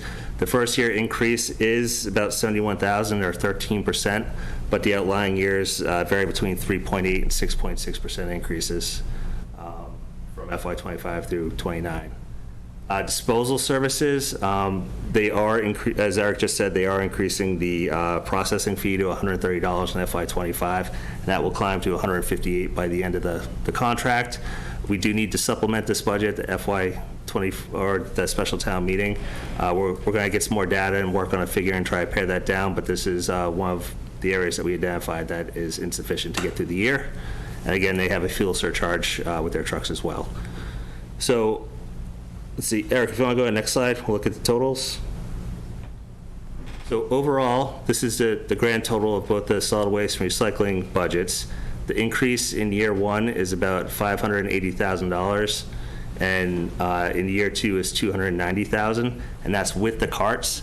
If we decide to buy the carts outright, the increase in FY25 is $358,000, and 26 is $290,000. And the outlying years seem reasonable. It's something that we would expect within our normal budget operations. So in 25 and 26, we have a larger than normal increase. Then Eric, if you go to 10, next slide. So here are the carts, the options we have. So for solid waste, we can either purchase a 64-gallon cart or a 32-gallon cart. So these prices are right off the state contract for 8,200 households. And we're also going to tag them with an RFD tag, so we know where the carts belong, so they stay with the households because they belong to the town once we purchase them. So the difference in the cost between the carts, it's $56.83 for a 64-gallon cart and $52.75 for a 32-gallon cart. So the total difference is about $34,000 there. And then for the 96-gallon recycling cart, it's going to cost $516,000. So we're talking about a range between $960,000 to $983,000 total for the carts. Eric, with that, I'll kick it back to you. One question. What do we do if one already has the current recycling carts now? Can they just repaint those, waste management, or are they basically? I think we actually have to. We're working with them on a turn-back program on how that would operate. We don't know or don't think that there'd probably be any financial relevance to that, but we're still working that out because that is very important. Any of the changes that are being made, we have to be very systematic and careful with our education process and our rollout process. Sorry, just knowing I've got one of those in my yard, I don't want it there in perpetuity. So we wanted to be able to provide everybody with a little bit of visual. We talk about 96, 64, and 32 gallons. So this is just an image. I'm going to say this gentleman here is maybe about 6 feet tall, so you get a rough idea about how big these are. We have a lot of the 64-gallon carts already out in town. So we're going to talk a little bit about hybrid pay-as-you-throw overflow bags. So as I mentioned earlier, anything that would fit inside of a cart would be required to be placed in the overflow bags, which would be sold similar to what we do bulk item stickers right now. The only caveat is the first $1.50 would be assessed by Waste Management, and we would actually have to charge a cost for the bag.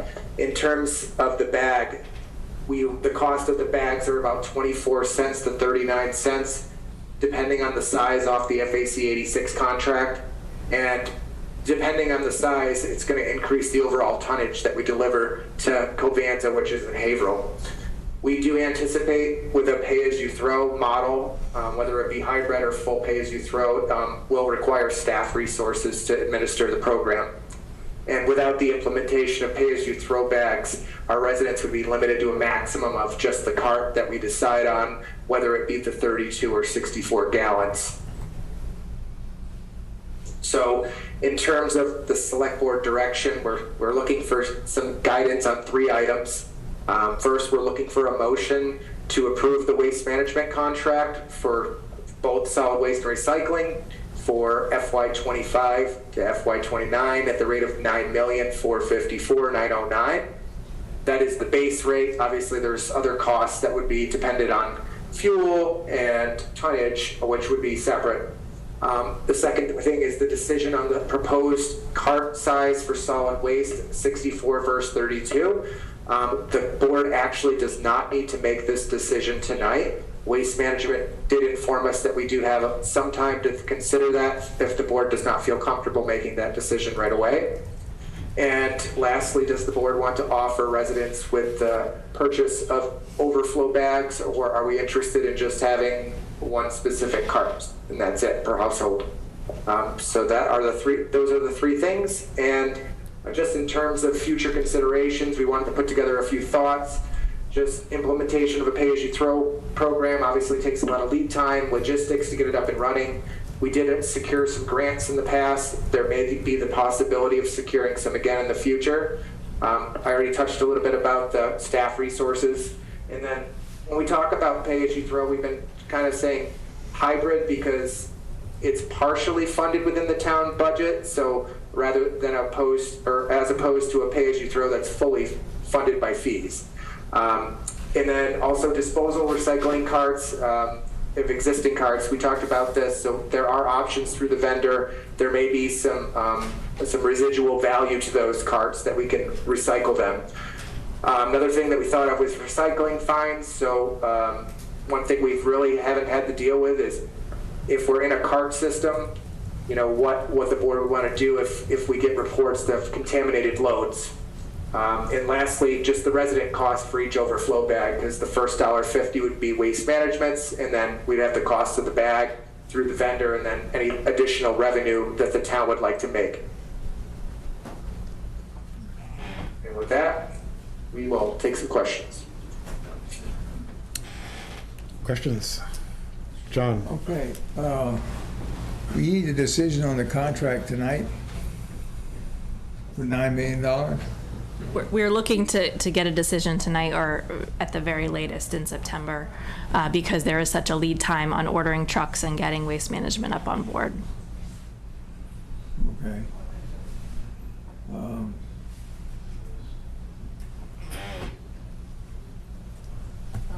Well, first of all, you said you wanted to award a contract? I'm sorry? You wanted to award a contract? Correct. Where's the money coming from? We're doing a contract that's talking about FY '25. We haven't even budgeted for that yet. How do we sign a contract to commit to that kind of money when we don't even have a budget? So generally, we do sign contracts that are multi-year contracts, correct, Dan? Yeah, it's just dependent upon town meeting approval. So if town meeting doesn't approve a budget for solid waste pickup, we can't provide that service, so. Okay. Andrea? Well, it seems, I'm sorry, I didn't. Go ahead, no, go ahead. Okay. I'm still stewing over here. Okay, so, I mean, it seems to me that that's the proposal we've got. I'm going to believe that you and Dan and Eric did your best to get it as low as possible. Yes, we did. And since I don't think that we're at a point where we're making a decision that we're not going to do recycling or trash pickup in this town, I think we're at a point where I don't see things changing, so I guess my perspective and understanding is that we need to start this process, and we should start this process by, voting to award this contract tonight. Some of the other issues that you've raised that you need the board's decisions on, that to me seems like some of those can wait, particularly because I think there's some discussion around, what those decisions are, what the implication is if if you go from if you have a 32-gallon versus a 64-gallon, and you have to put your trash in the cart, and if you don't put your trash in the cart, and if the cart isn't big enough, I don't even want to think about where the trash is going to go. So I think those are decisions we don't have to make tonight, but I think from my perspective, we probably need to get the ball rolling in terms of our contract. Oh. Right, and some other decisions that you can make is, do you charge residents per their bins or not, which we don't have to make that decision tonight. Right, I think those issues, I think, require further conversation. Tom, do you want anything or questions? What's the hand up? Yeah, I'm just agreeing. I'm going to agree with Andrea that we put this out to bid. We got 2 bids. This is the low bidder, and we have to collect trash in town. So I think we had gotten sort of an unusually good deal with Acme for a very long time, and now we're just entering the reality of what the market is. So I think we have to move on this tonight. And I'd also like to wait on the other 2 issues, because I know the Recycling Commission has a point of view on them. I'd like to hear them out. I'd also like to know what other towns are doing in terms of collection bin sizes and other things. So I'd suggest we come back to that in a meeting with a little bit more information in the future. But I thank Eric and everyone who worked hard on this. Sounds like we bid it out correctly. This is the low bid, and we have to collect trash. So I'm in support of proceeding. Chris.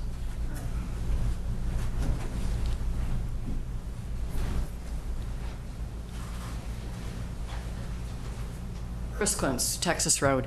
I know you want to make a decision on the vendor tonight, but I'm not sure exactly what I heard. You either have to make a choice about using the tubs or whatever. And is my understanding correct in assuming that you must put your trash or your garbage into that tub? They won't pick it up if it's not in the tub, because it's an automated system that lifts the tub up into the truck. Is that correct? That is correct. So that is for either a 64-gallon or a 32-gallon. There's also an option that the board can decide upon if people have overflow trash, a pay-as-you-throw option. I understand. I'm on the other end of the spectrum. Very often, we go with our weekly garbage is a bag about this large, literally, because we are very frugal with what we use. We don't often even use a barrel at all. We just take the plastic bag down to the bottom of our driveway. And another reason we do that sometimes with some of the bigger carts, even if it's a smaller cart. I live on a hill, and it's a gravel hill, so I cannot manipulate one of those carts. And I don't know if there will be options for handicapped people, elderly people, other people like me who may have smaller amounts of garbage, but they can't, a big cart that you have to use is very unwieldy.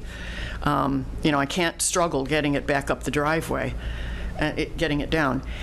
I don't know if there's any alternative. I would be disappointed if all of the residents, we were all told, you must put your garbage in this, and the smallest container you can have is this. And now I have to have an option. Can I cancel out of the program entirely and dispose of my stuff someplace else? So there are those concerns. I don't think because I have this issue, I don't think I'm the only one in town who does, but I think it would be helpful to get a little bit of input from other people who may be in the same circumstance. And that's all I can think of. We can certainly look into that. Thank you for the question. Please, something that I can see an 80 or 90-year-old person coming outdoors and trying to manipulate this cart, and it may not work. I don't know if neighbors could share. In other words, is each household going to get charged whether you have garbage or not? For example, could I take my garbage to my neighbors and put it there, and we don't get charged, we split the cost with her? I mean, there's things like that residents might think of that wouldn't be part of what you as a board would think of in terms of having a contract. I think given that the cart goes with the house or the property. I don't know. Right, but no, it will. Yes, Because with RFIDs it would. So, if you live there forever, you're all set. But if you sell a house and you got no cart, that's an expense for the next resident. So it might make sense to have the cart. Especially if we make a decision that the town is paying for, that first cart as part of our tax base, then the cost to you doesn't really matter. There is the effort of moving the cart around. I get that, but so residents aren't going to get charged for the cart. Not at this time. Okay, so that's an option, but it's not on the table at this time. But it could be an option in the future. Yeah, I don't know what we'd do with the cart. Maybe we'd use it, but there are concerns, and I know there's a lot of older people in town, a lot of handicapped people in town that may have similar issues. But thank you for bringing that up. It does raise the question to me of we're looking at 64 or 32. Well, yeah, if you were a empty nester with 2 individuals, that 32 is great. If you're a family of 5 with a baby and diapers, you want a 64. Do we have any option as each household to get 64 or 32, or is it whole town gets the same thing? That was going to be my question, do we have to do across the board, one or the other? Or? So we don't, but it will be very difficult to administer. We would have to come up with a really good plan of people would have to sign up for what carts they want. We have an administrative process on the back end. The delivery company needs to know what address to drop off what size cart, or someone would have to come to a location to pick up a cart. So I'm not saying it's not an option, but it would take a little bit more logistics to work through. John? Yeah, I think we should go with a standard for every house. Go with the 64. And then if you got less, you got less. If you want to combine with somebody else because you have so little, just leave yours up there, and it's to be a wash, because we're paying the fee. We're paying for the pickup. If it's not picked up, that's still going to be paid. And going with the 64, it should be kind of a wash there, I would think. So I think we should go with a standard, and per household, make it the max 64. Because there's some folks, I'm with her. I don't have that many bags just Emma and me, so it's no big deal. But families are going to need the bigger one, and I think standardizing with the big one, 64 gallon, and go from there. That's the same size as we have for our recycling now, right? That's that yellow, and then go with the. And I think we're required to go. We've got 2 recycling bins. There's 64 and 96s. Well, the 96 is for your recycling. Right. That's why I have one of each of those right now, because when I bought them, the towns changed sizes. So, people on the listening may actually have them as a 64 or 96. So if we sign a contract tonight, if we're going to sign a contract, what is that base amount, and what does it include? We're going to sign a contract for what, $9 million, multi-year contract? Yeah, that was for the solid waste and collection pickup for FY25 to FY29. Okay, and what does it include as far as the containers concerned? It does not include the containers; those are separate. So that was just a collection cost that we included in that contract. So the containers, they could be bought outside this contract if we choose to purchase them all at once. It was just an option that Waste Management was giving us to amortize that cost over the 5 years. We have work to do on that. We could just do, this would just be the basic contract to have our stuff picked up. Yeah. Right. Christina, did you want to add something? Yes, Christina Green, 1 Chesapeake Drive. So I just wanted to point out, John, your scenario of doing the 164-gallon cart for everybody, and if you use the space, you use it, and if you don't, you don't. True. The part that doesn't really capture, which wasn't really part of this discussion, and that's fine because it's not part of this contract, but what you need to think about is if you decide to limit people to 32 gallons, what tends to happen in other communities is they figure out how to compost or how to reduce what they're putting out there, and then we save on the tipping fees. So there's a potential savings.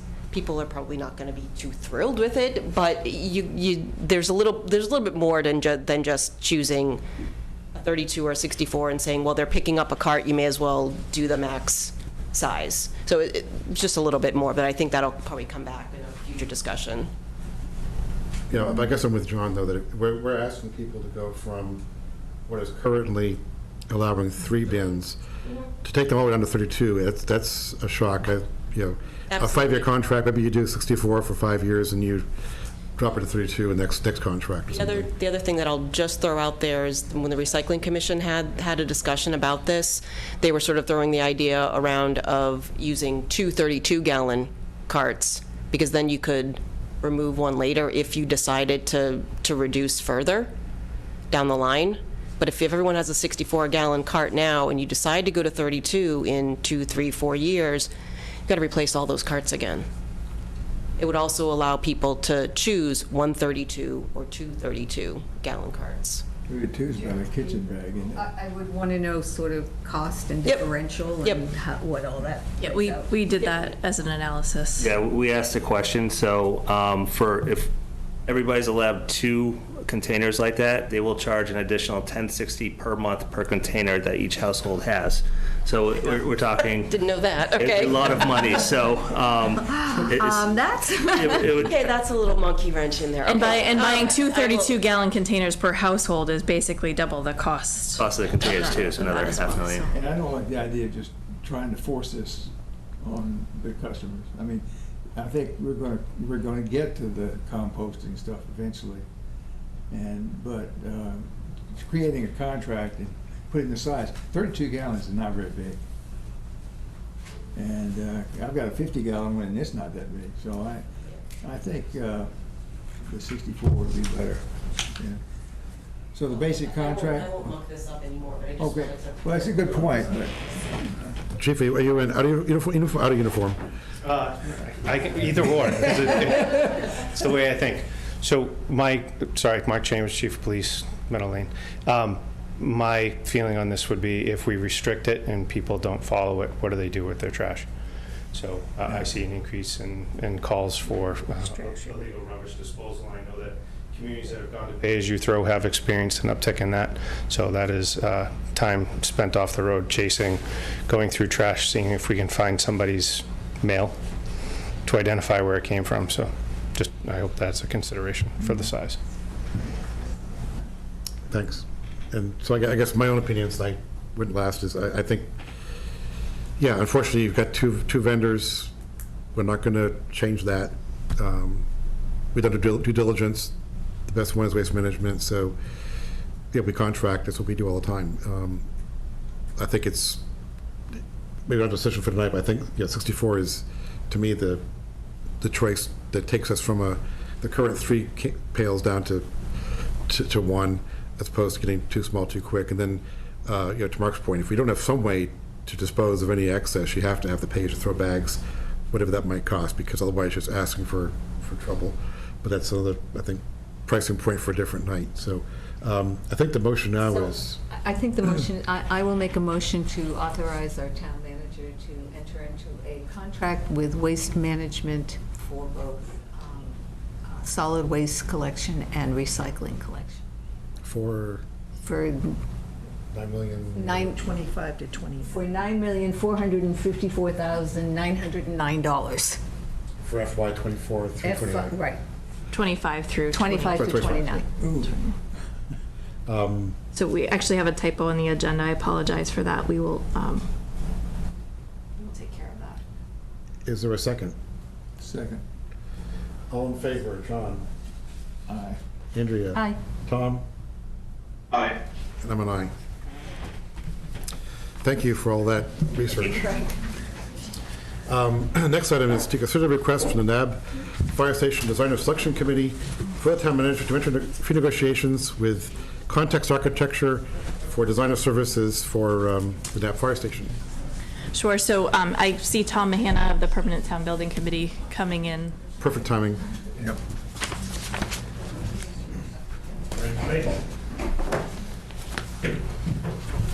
Good evening. Hey, Tom. Hannah, Chair of the Permanent Town Building Committee and appointed Chair of the Selection Committee for the NAB Fire Station. So you should have in your packet our recommendation to the town manager from the Designer Selection Committee for the NAB Fire Station. So we issued a request for qualifications for designers to provide, for consultants to provide design services for the NAB Fire Station rehabilitation or replacement. So the Selection Committee was appointed for this, was represented by 3 members from the Permanent Town Building Committee, including myself, Scott Hazelton, Nancy Cook, from the Fire Department, Chief Targ, Deputy Chief Mike Dennehy, and Firefighter EMT Donald Greenwood. We also had a representative from the Clean Energy and Sustainability Committee, and that was Jerry DeBello. So we received three proposals, or 3 submittals from firms. Each member of the selection committee completed an independent evaluation of each proposal. They were then submitted and was tabulated. I provided a summary of that in your packet. And then we met on August 1st to review the results of those evaluations. The 3 firms that submitted were Context Architecture, Lero Corporation, and Sacaccio Associates. And after evaluating or completing the individual evaluations, the Context was ranked the highest ranked submittal, followed by Lero Corp and Sacaccio. So you can see kind of, I just provided, anonymous rankings, and you can see based on the results that 6 out of the 7 members ranked Context the highest ranked firm. They were substantially higher ranked than the number 2 firm, and followed by Lero Corporation, and Sacaccio was the 3rd ranked firm. So we discussed. We had a lengthy discussion on each firm and each submittal, and also moving forward what our recommendation would be, whether or not to conduct interviews with all 3 firms, 2 firms, or do we just proceed with recommending Context? So based on the discussion that we had, it specifically looked at not only the quality of the response, but also Context is past performance on town, on previous projects, including fire headquarters, combined dispatch, center building, along with other tasks that they've assisted our community with. We felt that we did not need to proceed with interviews, and that we were comfortable recommending Context to be awarded this contract. So that is our recommendation, and that was a unanimous recommendation. So happy to answer any questions you might have regarding the process or the recommendation. John? Well, I think I agree with you on your proposal. You still have to go into negotiations for the contract? Correct. Oh, okay. Okay. Yeah, I agree, I think. Andrea, Tom? I'm good. Yeah, I would just add to Tom, I graded it both proposal as it was, with no thought to what history had been, and Context was clearly the winner. And then we think about, we talked to the fire department. How did you interact with them? It's positive. There's been issues with the building. Context has been there beyond really the pale to make sure it all got resolved. And then as I think about 51 Main, it didn't pass town meeting muster, but we had a discussion with abutters, can we change windows?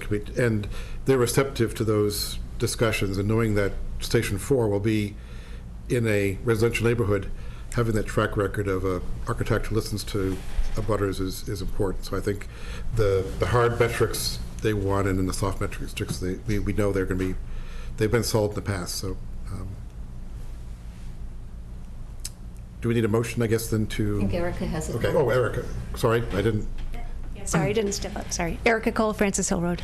I had talked with Jerry, who was the Clean Energy and Sustainability Committee member. He had expressed some concern that the RFI didn't actually include indications of ability to implement the guidelines that we have for green energy by the architects being considered. And I'm just wondering if there was any indications that you got in the proposals, because I know there are a lot of people in town who are concerned about green. Yeah, if I could just kind of correct that, the request for qualifications did require that the submittals had to conform with the town's bylaws. The concern that Jerry raised was that the evaluation criteria that we used did not specifically have a criteria specifically for their response to the sustainability, their compliance with sustainability guidelines. But the request for qualifications did. I mean, we did get feedback from Beth Perkins and Mike Berlinski during the development of the RFQ, so that we made sure that we incorporated that in the actual RFQ. But the point that Jerry raised to our committee and ultimately raised to the town manager afterwards was, like to see moving forward, that when we get to that point where we actually do the evaluation and the criteria itself, that there's a specific criteria for that specific task, which we absolutely have no issue with. And in response to context, in my personal opinion, Scott could provide his, that of the three firms, I felt that their response specifically regarding conformance with the town's sustainability goals was clearly the highest ranked. Great, that's. I would agree. I mean, and also I think because they have worked with us in the past, and they were familiar with what CSAC wants from 51 Main, so they were able to put that, I think, into their proposal. So yeah, they took, what I really liked about context too was they might be the incumbent. They didn't mail it in. They had the best proposal of anybody. They worked it. That's very reassuring. Thank you so much. Thank you. So is there a motion to? I'll move that we authorize the town manager to enter into negotiations with Context for the design services for the NABS fire station. Is there a second? Second. Okay, all in favor, Andrea? Yes. Tom? Aye. John? Aye. And I'm an aye. Thanks, Tom. And Thank you. Thanks, whole Tom. committee. Older business. Update the Communication Advisory Committee on the 10-year plan for Westford Cable Access. Is Mike? We have Mike and Bob Jeffries on the line. We're promoting them right now.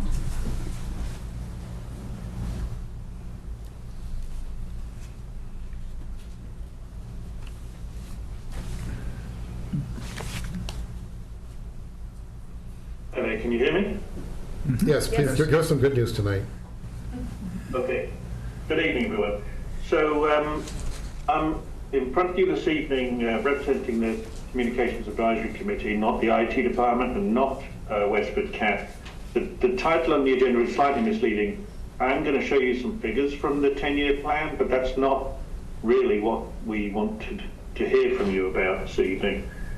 What we're looking for is some clear guidance as to how we move forward with the negotiations with Comcast and Verizon. The cable TV contracts for those two companies are up in October 24, I think, and then the next one about a year later.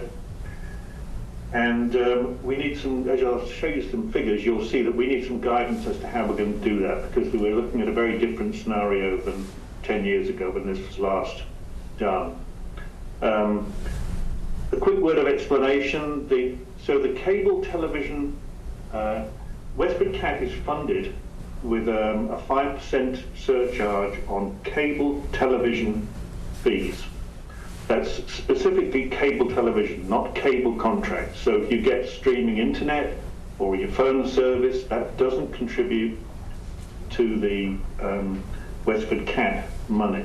The only money Westford CAT is 5% of the cable television subscribers.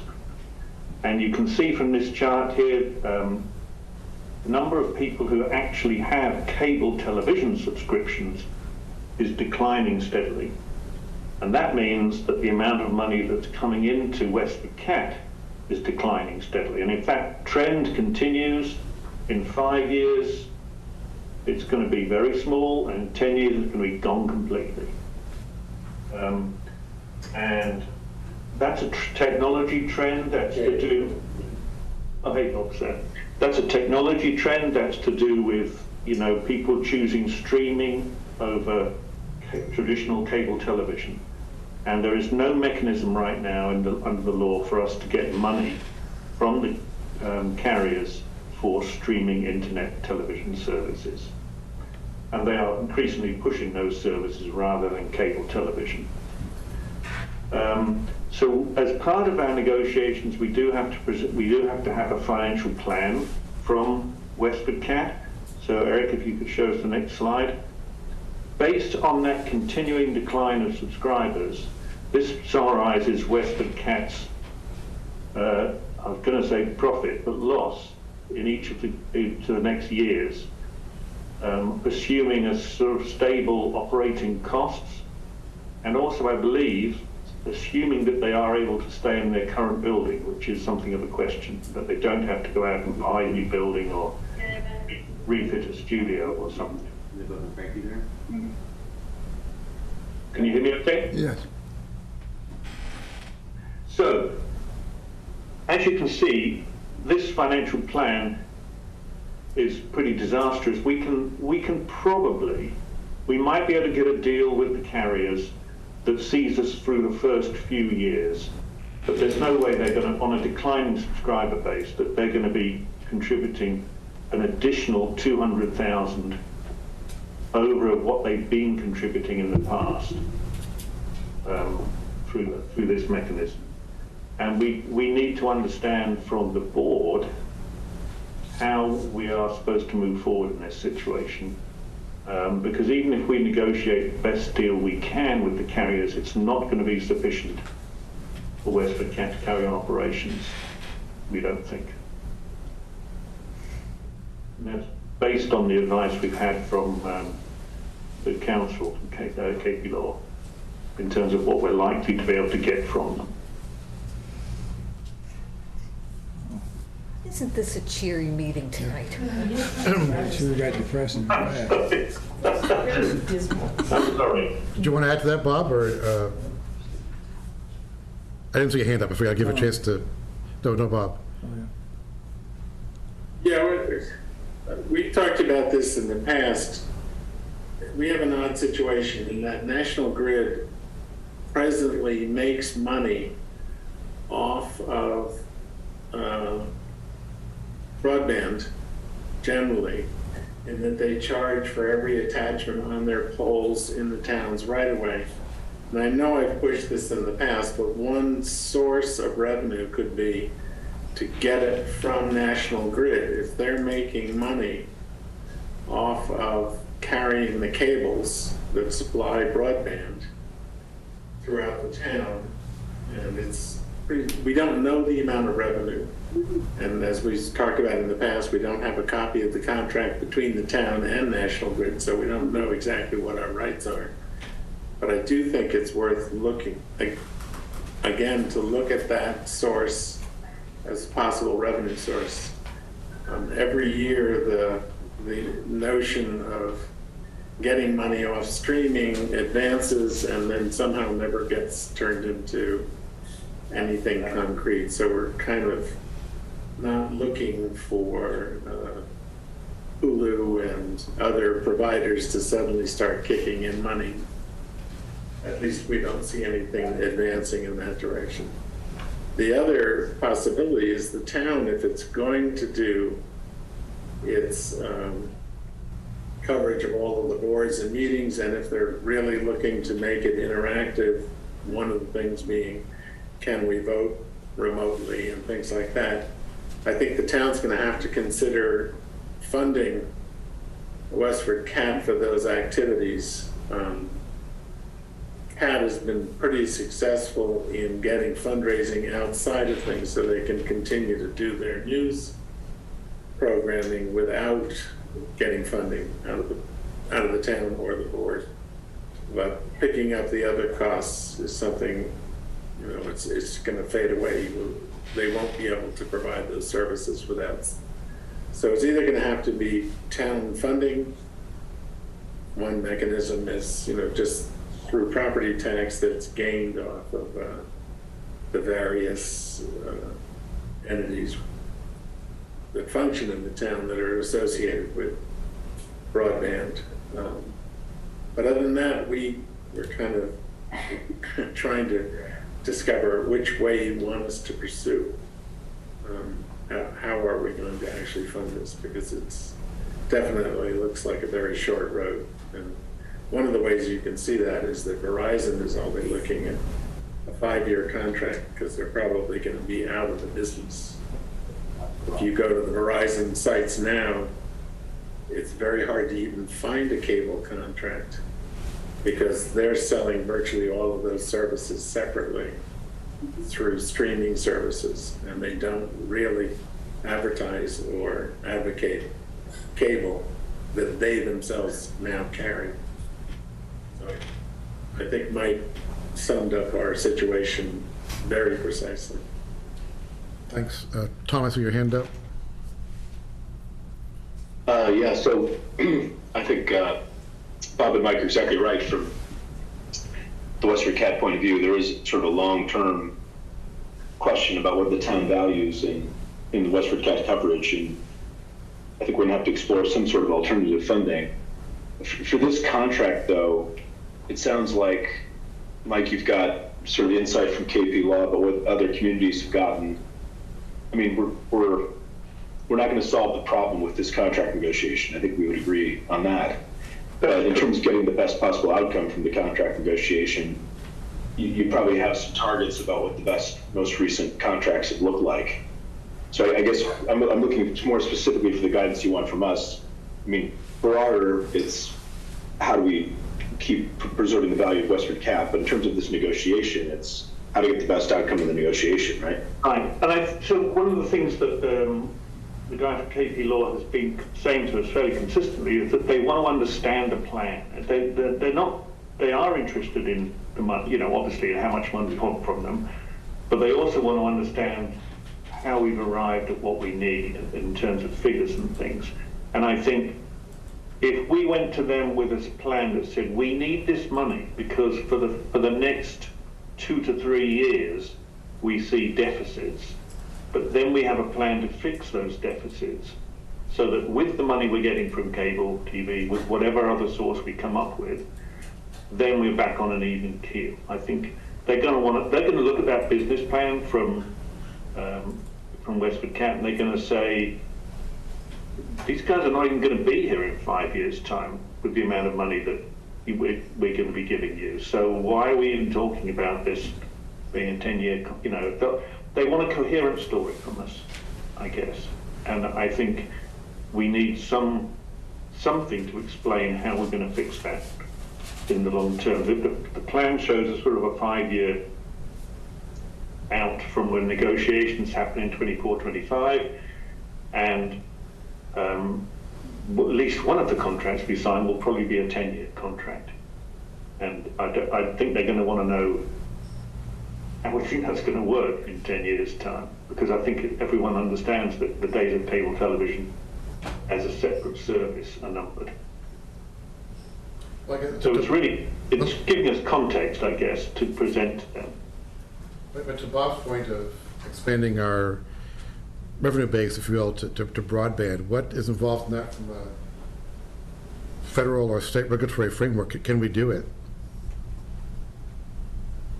So did you ask if we can get money from broadband? Well, yeah, I mean, that's the supposition, right? That if we have a audience transforming from cable to other means, yeah. that as Bob alluded to, a bill currently being kicked around in the state, which would, I believe, allow us to put a surcharge on cable internet and things, so that we did get money for streaming services, which are essentially doing the same thing with a modern technology as cable television was in the 70s and 80s when it was designed. But there's going to be opposition to that because clearly the carriers don't like it. They would rather not pay us a surcharge for that. So I don't think we can rely on that as coming to our rescue. You know, it's been out there before. It's not a new bill. It's not a new idea, at least, and it's not succeeded yet. But a lot of towns are in this situation. Yeah, I mean, I was going to say, we can't be the only town that's in this situation, and so I guess I'm wondering, one, what are other towns doing, and two, is there an opportunity here to perhaps, you know, band with other towns and you know, come together as a group and work, you know, together as a group with Verizon and Comcast in terms of these negotiations?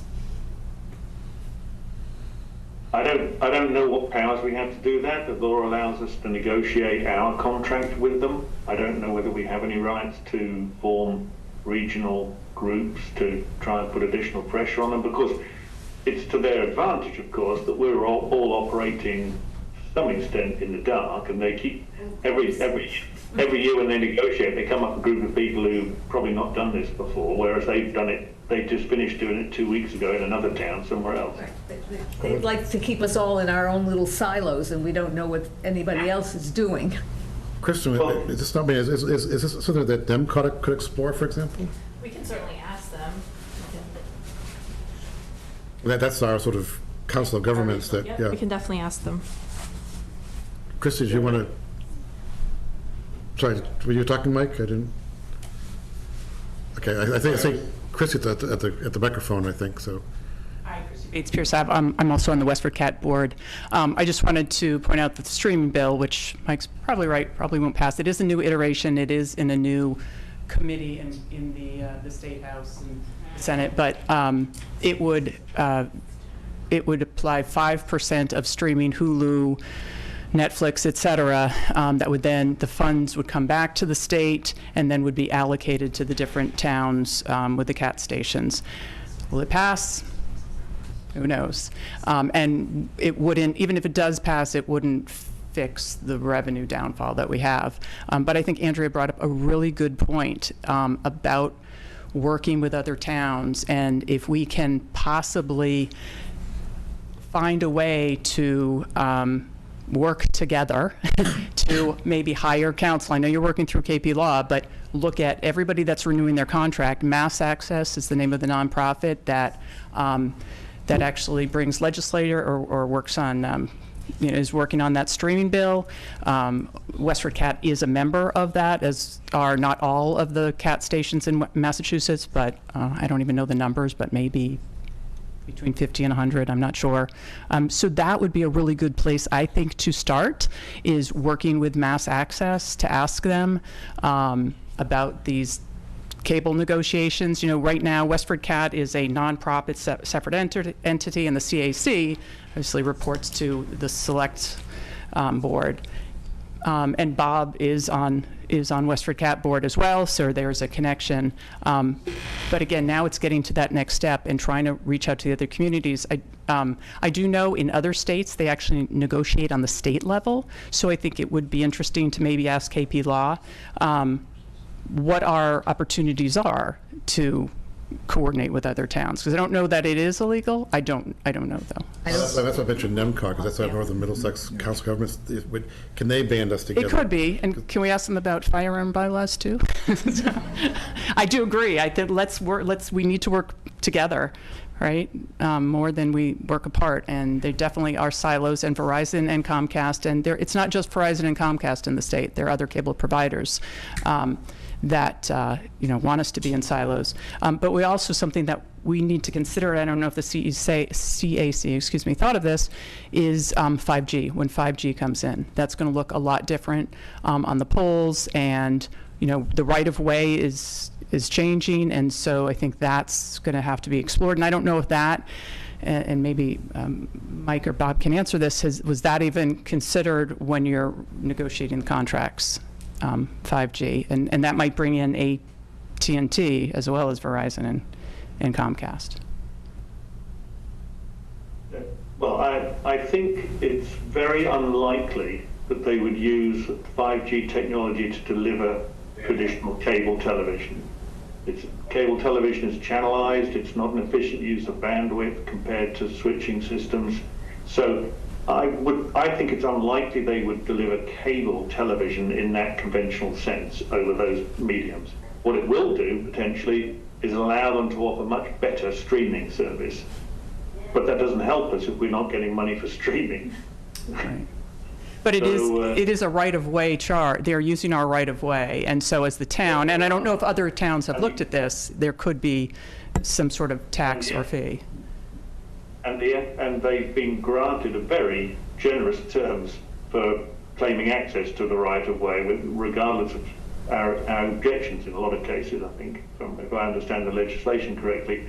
But again, that's not really within our remit to discuss. But I've got some notes of things about mass access and regionalization, trying to find out more about what other towns are negotiating at the moment and see if there's much we can do. But from what I'm hearing from the guy from KP Laws, we're already at the 5% amount, and whilst we do have some flexibility in terms of what we ask for under the capital umbrella, which curiously doesn't actually have to be spent on capital, we will not get enough money to fund even the next 5 years without Westford having to eat into their reserve fairly substantially. And it's just going to get worse from there on unless we come up with something. So, Scott? Tom? Yeah, do you mind if I think we should keep on working on the legislative approach like Bob has been doing for a while. We can't plan on that, though. So I kind of feel like, well, we need something a little bit more to react to, maybe, Mike. So I don't know if there's a way we could put together a business plan that says, this is a floor of services that Westford will not go below. And that includes coverage of all public meetings. It includes, remote access to people that want to participate in democracy. And on a 5-year basis, here's where the revenue goes below that level. And I wonder if there's some way we could sort of sketch out a business plan and then come back and talk to us again and say, Select Board, do you agree with this? That, if the service to democracy that Westford CAP provides dips below this level, we would need to introduce some sort of town funding floor and just have something to talk about, because it's a little bit hard for us to react to like this very gloomy, you need a specific plan to go back with. So I kind of feel like by the time we start negotiating with the carriers, which will be late this year, I believe, is the sort of timetable we're looking at starting. I would feel a lot more comfortable going into that discussion if we had an outline plan on how we think we're going to fund this. Because it's quite clear there's a funding deficit opening up, and we have to have an answer for that, I think. Yeah, so my suggestion to the rest of the board would be maybe if we could ask Westford CAP to come up with a plan that says, my own opinion is it would be unacceptable for us as a town to not provide the essential features of democracy that Westford CAT supports. And if that was a threat, we would find a way to introduce that into the budget. I'm just throwing that out there. So just to give us something to talk about, I wonder if you might generate a plan that looks like, here's what the revenue line looks like, here's the point at which we can't provide essential services to democracy and inclusion of people. And so then we can get together and look at that together and say, okay, how much money are we talking about? What does this really look like? When do we hit that line? And then we can give you a plan that we can support and say, yeah, okay, we've all talked about this. We all agree this is a good thing for you to carry into the negotiation. Yeah, I do think we can tell you in PEG access, how much public, how much education, and how much government is part of what CAT does, and what that revenue stream would have to be to support that. And we can tell you when we're going to go below the waves providing that, but it's also a question of how much do you want to do, because what we're looking at, it's really a little outside of what our initial charge was, is just to get these contracts done. And what we discovered in getting the contracts done is that it's not going to do it in the long run. But we also need to discuss with the board, what's your future expectation? Because I think it's going to expand beyond what it is now. It's not going to be, as I like to say, the hostage videos that we often have now, where, you know, it's bad lighting, bad cameras, because one of the things we're trying to do with CAT, and they have a decision to make because they lose their lease in what, Mike, another 2 years? It's the anniversary of one of the contracts, isn't it? So I think one or two. So then they're going to have to look at more studios. And I can tell you, Andrea, for instance, Wayland, in Wayland, the government owns all of the facilities and does all of that end of it. And then they use the revenue that comes in to support PEG access. It's a different model. There are a lot of different models out there. We did look at joining with Cambridge and trying to get access to more money, but Cambridge doesn't need us attached to them as much as we need them. We would like to have Cambridge attached to us, so that's not going to go too far. I agree with you, Tom, entirely that we can probably, with CAT, figure out what portion of what's going on right now is what that takes to support, and when we'll dip below that number. CAT has managed to put a lot, they basically keep about a year's plus operating in reserve, so we have some buffer, but once they lose their lease, that's really going to be an issue. But no, I think we can do that and come back to the board with it. Okay, so we've got a few things that we as the... One second, I think quickly from Christy. Thank you, Christy Bates. Just a quick thing. There is a memorandum of understanding between Westford CAT and the town. And so as you're talking about what services, that's when we would look at it. I believe, I'm sorry, I don't have the date in front of me. Maybe Bob remembers. I think that is coming up in '24, next year. So it makes sense to have these discussions as far as what services we need. Thank you. Sorry, Mike. But it was a worthwhile point to mention. So are you okay for the moment? Yeah, so I think we've got some things we as the Communications Advisory Committee can work on. We need CAT to try and break out their operating costs into those groups that we were talking about, democratic support, let's call it, educational and other things like that, so that we can establish I think it sounds to me like what you're talking about, Tom, is having a sort of a baseline of operations that the town will underwrite in some way or other, either through revenue from cable TV or some other mechanism. I mean, yes, Mike, that's what I'm asking for. It's a big decision, so yeah, I understand that, and that's not a vote. I understand that. It's just that for the purposes of this negotiation you're in, we have to have some structure, and I think the right structure is if KP Law is advising you that the best financial outcome comes from the counterparty expecting that we've got some way that we're participating in the future to keep it viable, and it's not dead end, then I think it makes a lot of sense to come with a plan. They're going to want to see a realistic business plan, and a realistic business plan that just goes like that down. It's not going to be what they want to see, I don't think. Yeah, and also I think it's in the interest of the town I think the town would want us to fully explore an idea that keeps these essential services provided. And if we dip below the waves, I think the town would want to have the opportunity to vote on, yes, we want to put money into this to maintain these essential services. Right, and we are, as the committee, we are also going to be running a survey to get people's input on cable television services, value for money, and things like that. But also, we'll have a public meeting. I think that's one of the mandatory things, is we have to have a public meeting, a hearing, where people come and talk about that. And if we can talk about it in the context of the changing financial situation, that would be useful, I think. Okay, I think we're done. So thanks, Thank you. Mike and Bob. Until next time. Yes.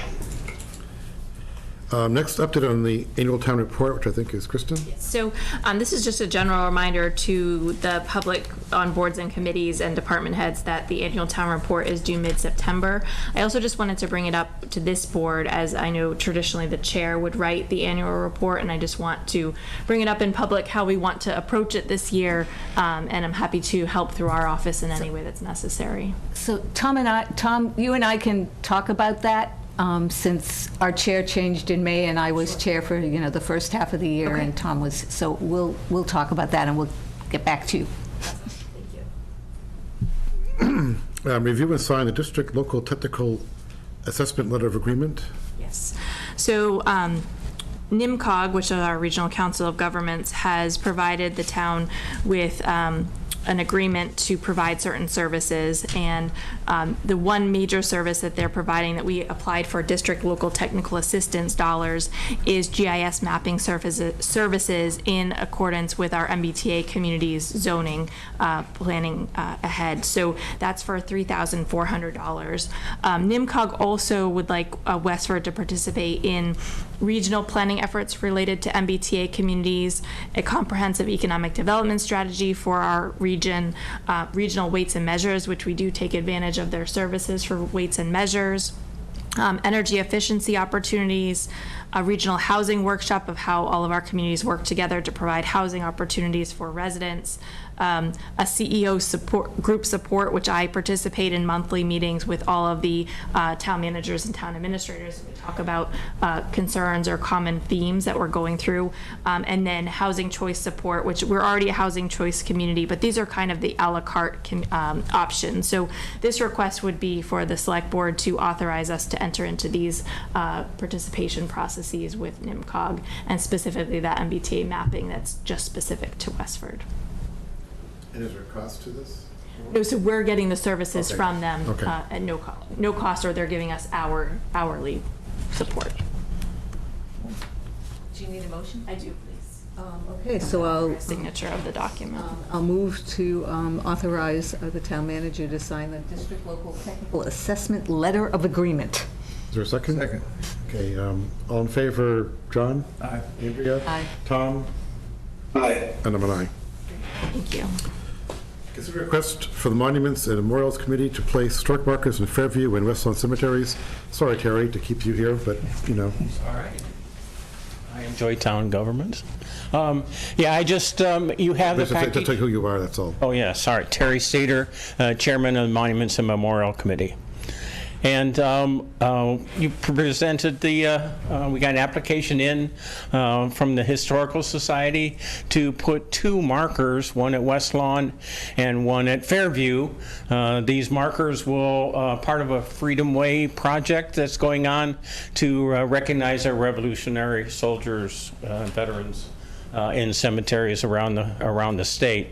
So the proposal is put the marker in.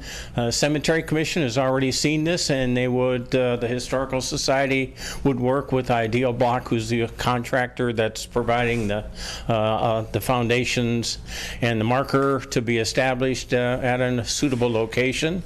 It has a QR code on it. People can walk up to this marker, scan it in, and it directs them to a historical page that talks about our Revolutionary War soldiers in our two cemeteries.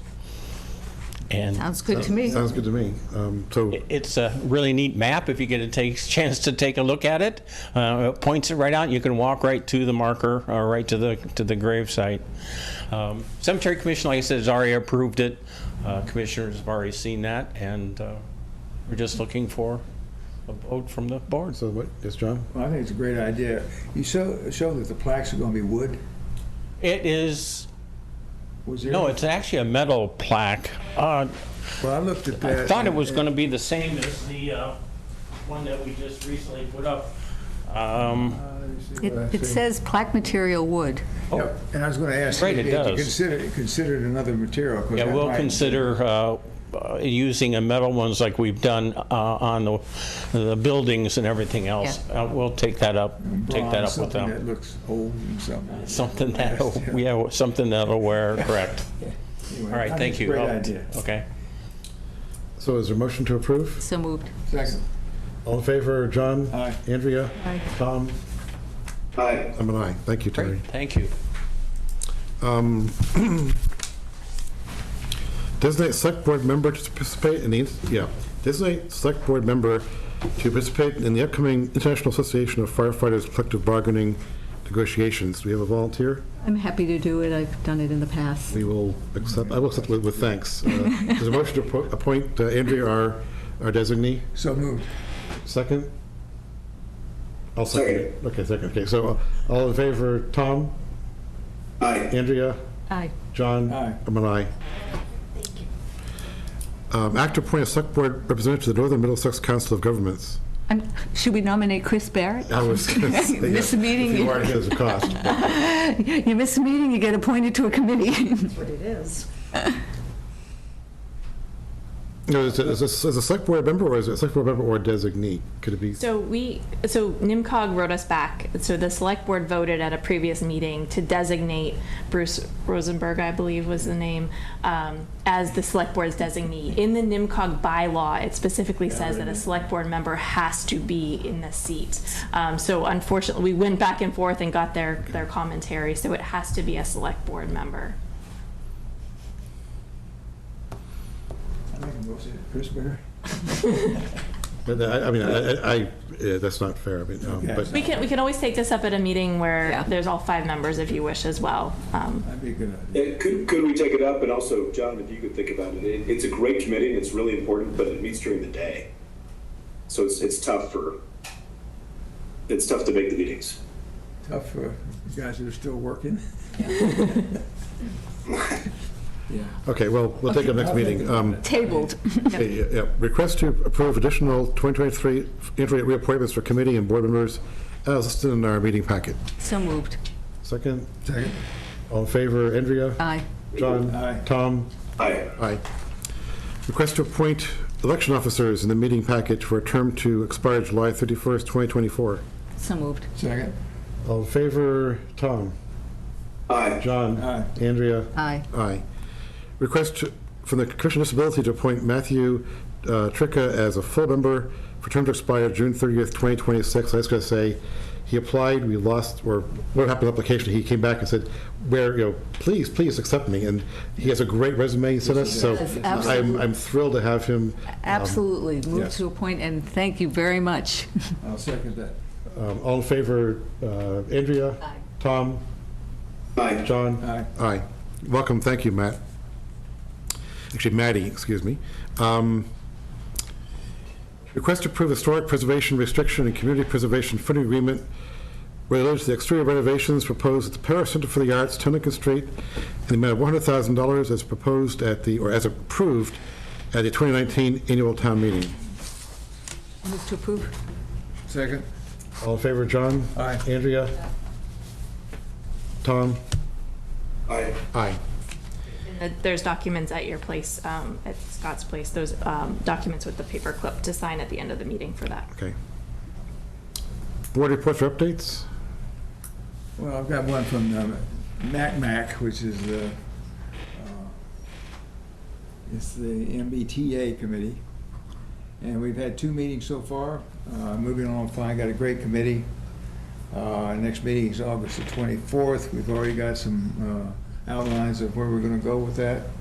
We're going to be presenting at the strategic planning retreat, and then there's some meetings with citizens, scheduled meetings with seniors September the 8th, and should have a tentative program or proposal.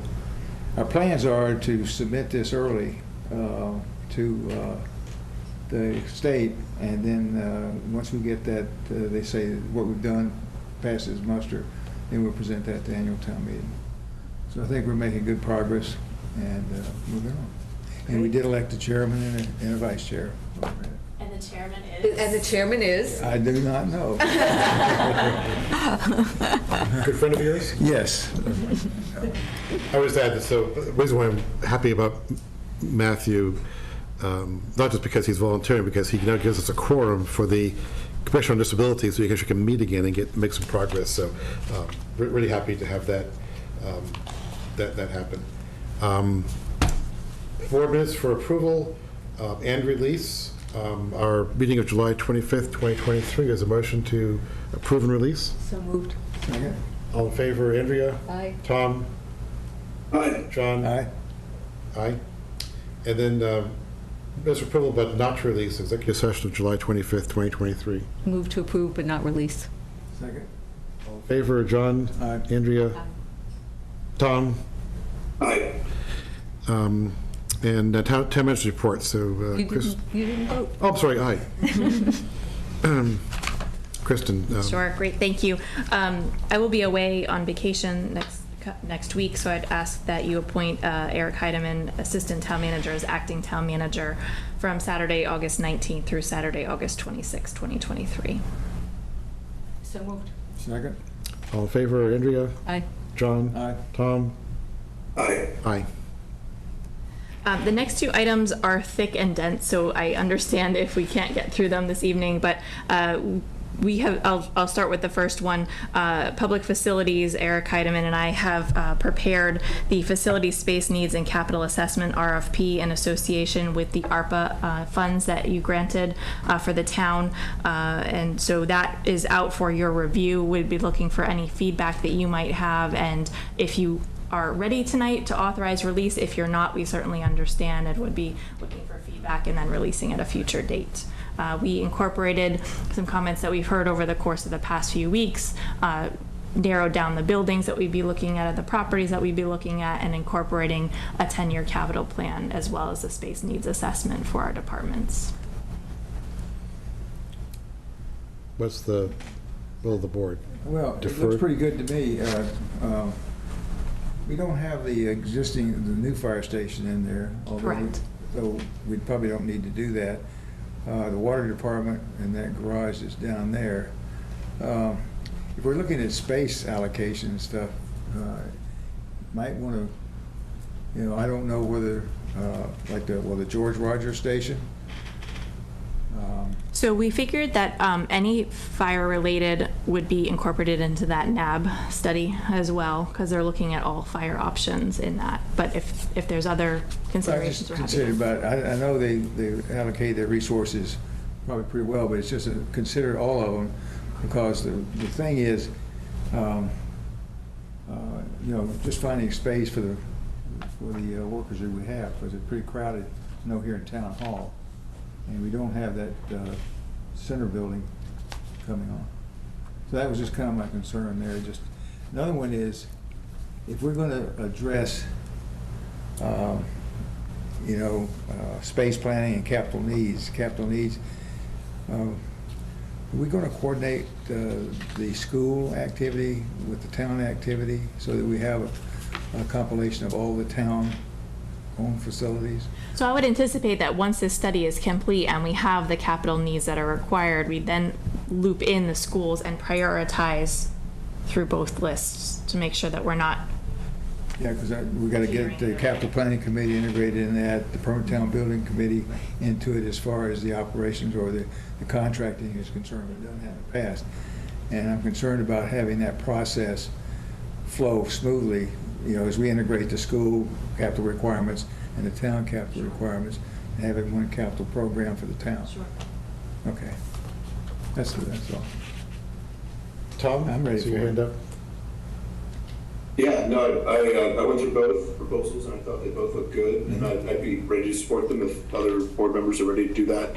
The thing I'm most excited about for the strategic part is getting the community feedback. So just if I have 10 chips to put on this thing, I'd put 6 chips on just getting community feedback on direction and goals. And I think what we think is interesting, but I feel like we're really missing with the community we're not missing it, but we get it. But it would be great to get a much more complete view of what the community wants. I'm fine with going forward, and I echo Tom's comment about community involvement, and one of the things when we're looking at the RFPs for the strategic plan is that I'm really going to be interested in the applicants' proposals for how they're going to go about getting in community input and what their plans are and what they're going to be doing to reach out. So that's, something high on the list in terms of when we look at these applications and how we rank them. Absolutely. Yes, I guess two questions. One is, so who actually will review the proposals? Is that the select board? Is that town manager? What would that? So that hasn't been determined yet who will be reviewing the proposals. I wanted to talk with each of you individually to understand what your desires are. I think that it is important to have a select board member review both of the proposals, to be honest, because they're very dynamic. And it's a very important trajectory that we're going in. So we can certainly have those conversations of who would best serve in the proposal reviews. Right, and I guess, do we have to be upfront with how we're going to evaluate proposals? Because yes, so we have the evaluation criteria in both the RFPs. Okay. So I would, if there's a way to sort of maximize the points on the strategic, community preservation, community participation, communication. Yep. Yeah.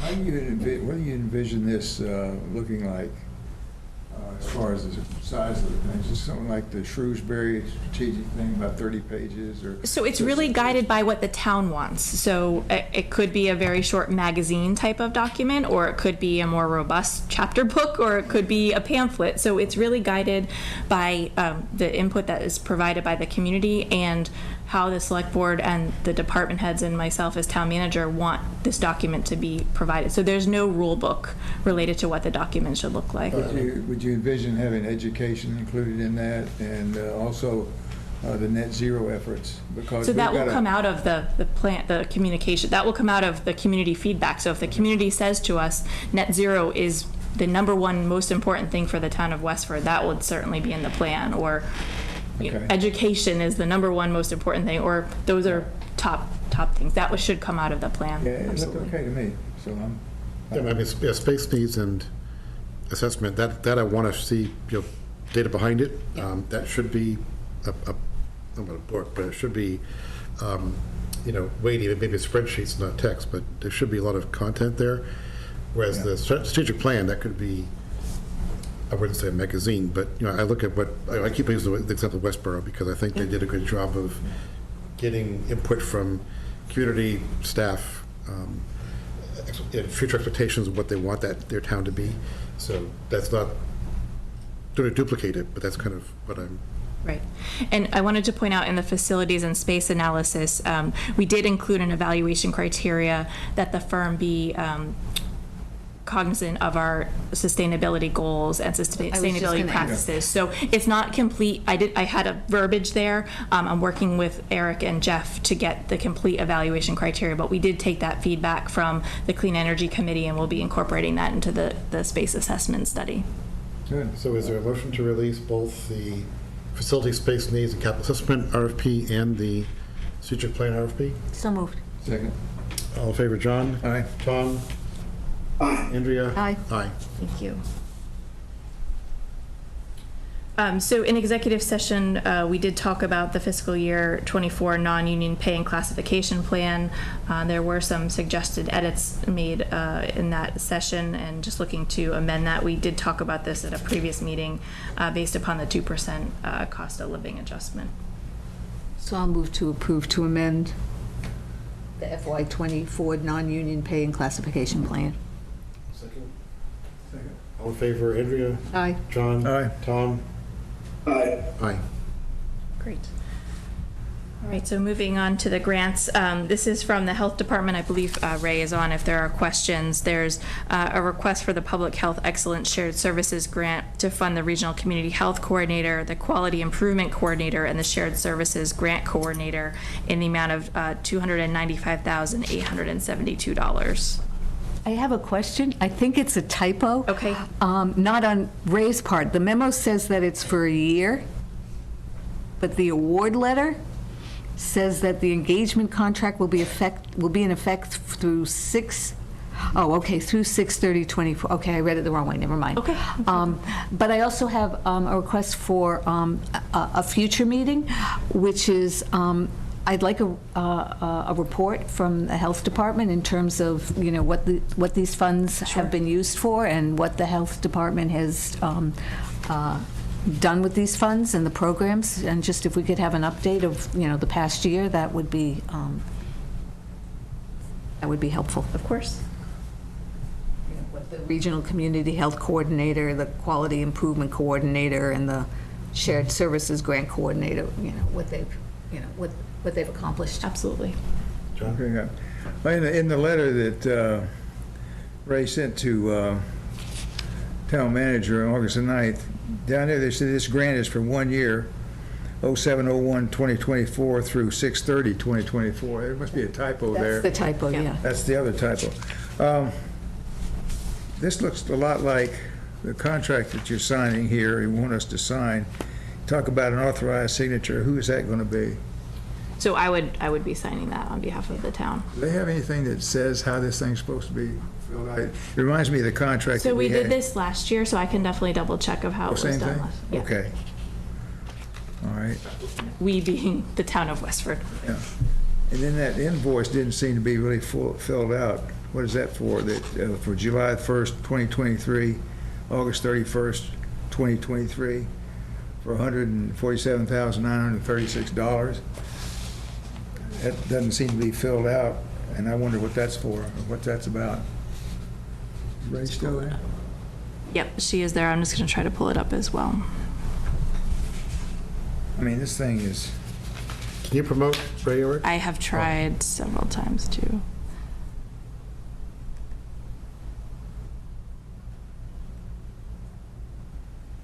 So this is just a sample. It's a reimbursement grant, so Okay. we would be getting reimbursed for the services, is my understanding.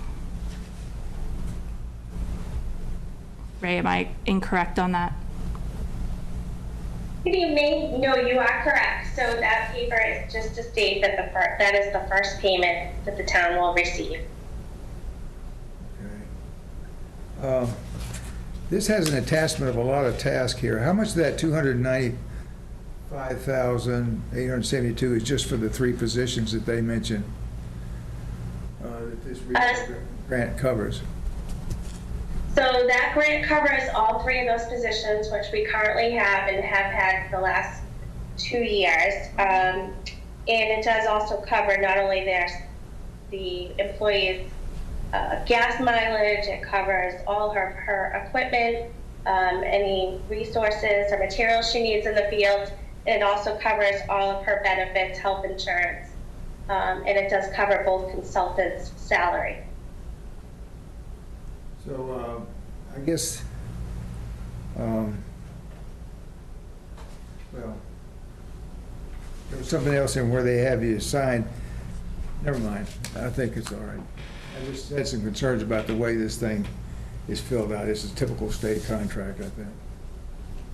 So is motion to approve the grant? So moved. Is there a second? Second. All in favor, Andrea? Aye. John? Aye. Tom? Aye. Aye.